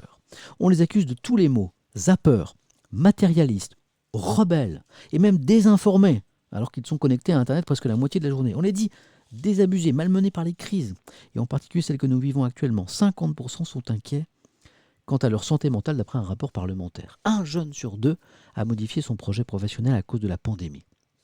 Ils se sentiraient incompris par leurs aînés, qu'ils n'hésitent pas à remettre en place d'un « hockey boomer », expression entendue jusque dans l'enceinte du Parlement néo-zélandais.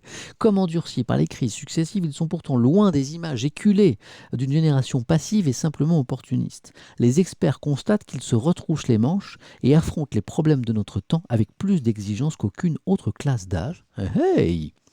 Voici 7 lieux communs qui leur collent à la peau. Voici 7 lieux communs sur la Gen Z, la génération Z, et ce qu'en pensent les Échos. C'est intéressant.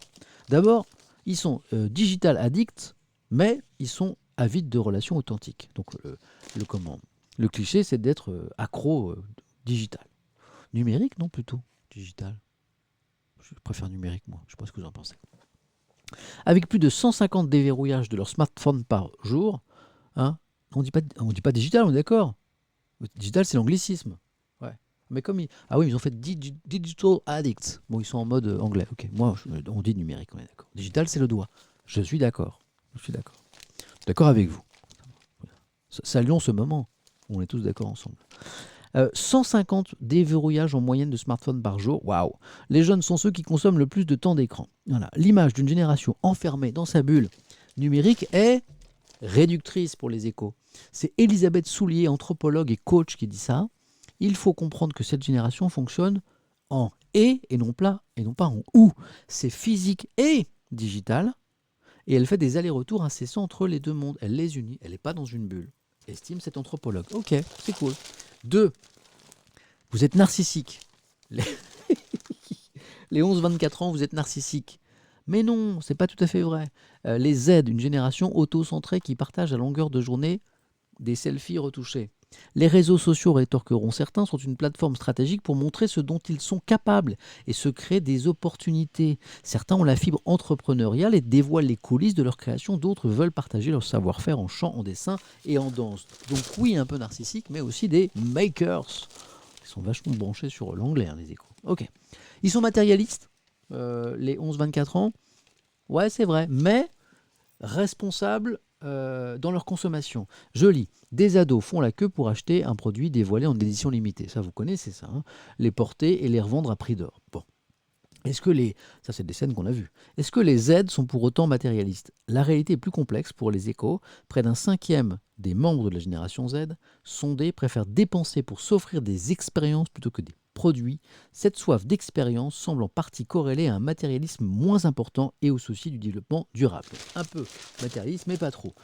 Est-ce qu'ils sont désinformés, les Z, hein? Les Échos disent peut-être un peu désinformés, mais agiles avec l'information. Lisons. Ils sont sous-représentés dans les médias généralistes, voire invisibilisés, constate une maîtresse de conférence en sciences de l'information qui s'appelle Sophie GL. On parle d'eux quand il y a des faits divers abominables, comme ces règlements de compte meurtriers entre ados. On les pointe du ciel, car ils feraient la fête en période de Covid. Les Z ne se retrouvent pas dans les grands médias et cela joue sur leur désintérêt. On ne parle pas d'eux, donc pourquoi ils liraient la presse? Ok. Là, on parle de vous, là. Enfin, on parle de DZ, parce que vous n'avez pas tous entre 11 et 24 ans. Autre explication, ils n'en peuvent plus de l'information anxiogène qui est véhiculée. Je suis d'accord, c'est pour ça que j'essaie de vous lire d'autres choses aussi parfois. 51% des 18-24 ans disent suivre les nouvelles avec un grand intérêt, contre 67% contre l'ensemble de la population. Donc clairement, les 18-24 ans sont moins intéressés par l'info que les autres. Ça, c'est ce que disent les enquêtes. Ils ne cherchent pas à tout savoir sur tout le temps, ils préfèrent aller chercher l'info quand ils en ont besoin, et ils ont une capacité de recherche d'informations très rapide qui s'intègre très bien dans cette société de l'immédiateté, analyse un chercheur. Allez, je vous en fais encore un. C'est sur le rapport au monde du travail, c'est intéressant. Hein, quel rapport à l'entreprise? Et ça, c'est une petite révolution. Zapper, mais presque fidèle. Explication. Alors les patrons s'inquiètent face à cette génération Z. Ils connaissent la difficulté que rencontre leur entreprise à fidéliser les jeunes recrues. Tout juste embauchées et à peine contrariées, elles sont déjà parties chez le concurrent. Une impatience que les managers... Someone came. Rodelia? Someone came. Someone came for me? Yes. For what? I don't know. Don't know? Je vous laisse un instant, j'ai quelqu'un qui est venu pour moi, mais je ne sais pas qui. J'ai dû oublier un rendez-vous. Je prends mon agenda. Bah non, j'ai dû oublier un truc. Bougez pas? Ok, je vous mets un petit écran d'attente. Même pas, je vous laisse ma fenêtre. Je reviens tout de suite. Ok?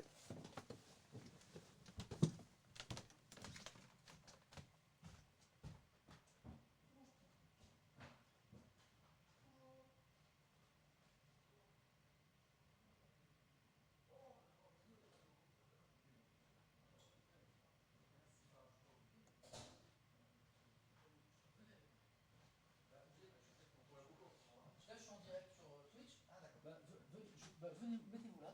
Venez, je vais vous présenter. Bon, les amis, vous savez que je suis un peu distrait en ce moment et puis que je fais trop de choses. Alors, je vais vous présenter un journal du Midi Libre. Un journaliste du Midi Libre, c'est ça? Alors, qui me rejoint. Alors, j'avais oublié de marquer dans mon agenda. Venez avec moi, quel est votre prénom? Manuel. Venez, Manuel. Hop. Bon. Bonjour. Manuel, du Midi Libre. C'est ça, exactement. On va parler ensemble de quoi? De Twitch. Voilà. Mais non, c'est pas un témoin de Jéhovah. Mais non, c'est pas le plombier. Ils sont drôles, ouais. Il y a beaucoup d'humour, j'adore.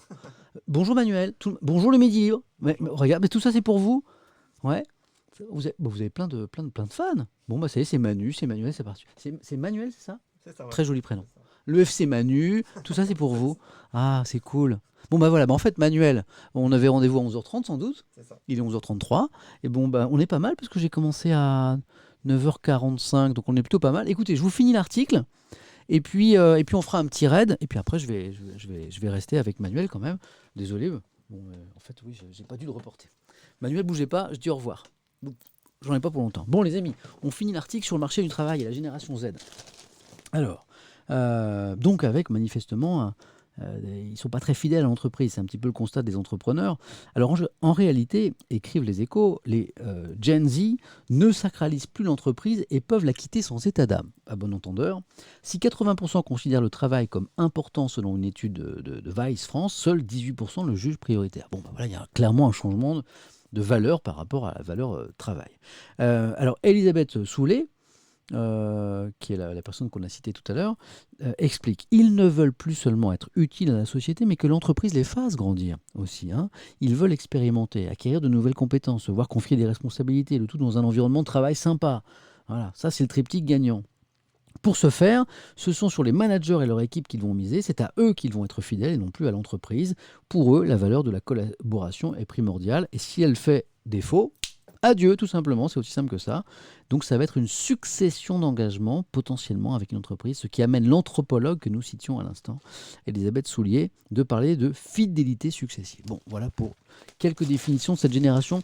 Il y a un gros cahier là, qui est vraiment très important, que je ne vais pas vous lire en intégralité parce qu'il est trop gros, et puis je vous incite à le lire, c'est dans Les Échos du jour, qui est un journal qui s'intéresse beaucoup plus à la société qu'on peut l'imaginer. On pense que Les Échos, c'est que sur l'économie, et pas du tout. Et je vous signale un dernier article, voilà, encore un article sur Twitch, encore un article avec votre serviteur qui montre sa tête, donc toujours en mode égo à 200%. Success story, rien que ça. Du temps, de l'interaction, des rendez-vous. La plateforme initialement réservée aux gamers a inversé nombre d'usages tenus pour acquis.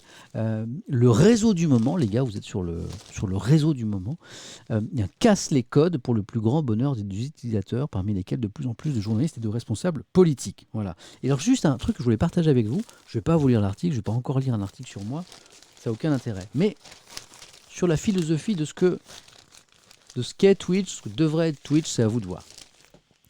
La singularité de la plateforme, écrivent les Échos à propos de Twitch, tient à sa capacité de bâtir des ponts entre différentes communautés. Au contraire, des bulles d'intérêt cultivées par les algorithmes de Facebook ou d'Instagram, par exemple. Moi, je crois vachement à ça.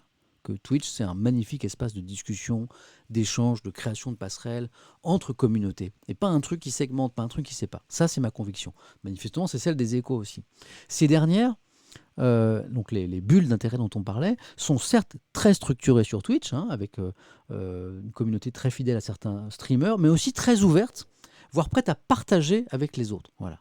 Ça, c'est le regard des Échos. Samuel Etienne, ça c'est moi, par exemple, fait beaucoup de raids, je ne suis pas le seul, c'est-à-dire qu'il invite, magnifique transition parce qu'on va le faire dans un instant, qu'il invite ses abonnés à aller sur une autre chaîne. Je le fais systématiquement, vous le savez, en fin de raid, là vous êtes 9500, on va découvrir dans un instant le travail d'un autre streamer, d'une autre streameuse. C'est-à-dire qu'il invite ses abonnés à aller sur une autre chaîne. Il leur fait profiter de son aura. Vous voyez l'aura là? Vous voyez ou pas? Elle est là. La star montante de Twitch s'en réjouit face cam. Voilà. Hop, face cam. Voilà, face cam. Il y a beaucoup de bienveillance et d'entraide, je redeviens sérieux. Il y a beaucoup de bienveillance et d'entraide. Ce n'est pas du tout le royaume des haters et des trolls. Voilà. La seconde après. Oh, c'est mignon. Voilà. C'est qui Laura? J'adore. C'est qui Laura? J'adore. Voilà. Moi, c'est le regard que je porte sur Twitch. Peut-être qu'il est un peu naïf, peut-être qu'il est un petit peu optimiste. Moi, je vois Twitch comme un magnifique espace d'échange, où on construit des passerelles entre des bulles d'intérêt, comme le disent les Échos. C'est intéressant, non? Voilà. C'est à lire dans les Échos. Quelqu'un me disait à l'instant combien ça coûte les Échos. Hop. On va chercher les Échos. Ça coûte... Où est-ce qu'ils mettent ça? C'est gratuit, ils ne mettent pas le prix. Non, ça coûte 3 euros. 3 euros, franchement. Là, notamment pour le dossier sur la génération Z et puis sur la page Twitch. Et puis pour ceux qui s'intéressent aux nouvelles mobilités, la question des batteries pour les voitures électriques, c'est quand même vachement intéressant. Je me dois quand même d'honorer mon rendez-vous maintenant. Ça va, j'ai qu'une minute de retard, j'ai fait pire. Vous êtes habitués à ces retards. Je voulais vous remercier pour plein de choses, notamment pour la qualité du chat, pour nos échanges de ce matin. Ça a été vraiment un grand kiff. Merci d'avoir été avec nous. N'hésitez pas à suivre cette chaîne Samuel Etienne sur Twitch. Comme ça, dès que je stream, bim, notification, téléphone, tablette, PC, Mac aussi, ça marche. N'hésitez pas à suivre mon compte Twitter puisque C'est là que je vous annonce quand et où je stream. A priori, je serai là demain matin, sauf si j'ai oublié un rendez-vous. Ah, bah demain, j'ai un rendez-vous à France Info, donc ça va commencer un peu plus tard. Mais je serai là. Je serai là demain matin, peut-être un peu plus tard que d'habitude, peut-être après 10h. Mais je vous tiens au courant sur Twitter. Et puis, vous savez quoi? N'hésitez pas à me proposer maintenant, là, dans le chat, un petit streamer, quand je dis petit, pas par le talent, mais quelqu'un qui a très peu de viewers, qui a quelques dizaines de viewers, et qui fait pourtant un super boulot en matière, je sais pas, de jeux vidéo, mais aussi d'art ou autre chose. J'irai voir, et d'ici 1 à 2 minutes, on fait un petit raid ensemble pour découvrir un autre univers, une autre personne. Ok? On fait ça? Je vous mets un petit message d'attente. Je vous souhaite une très belle journée, et n'oubliez pas, soyez heureux, c'est ça qui est important. À tout de suite, bougez pas.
Les amis, j'ai trouvé beaucoup plus vite que d'habitude. Je vous envoie, on fait un petit raid tous ensemble. Soyez cool, soyez sympa, soyez curieux avec la personne. C'est un univers qu'on n'a pas visité encore ensemble. Hein. Vous êtes prêts? Ça va jouer dans quelques secondes. À tout de suite. Bon lundi, bonne semaine. Prenez bien soin de vous. Ciao, ciao.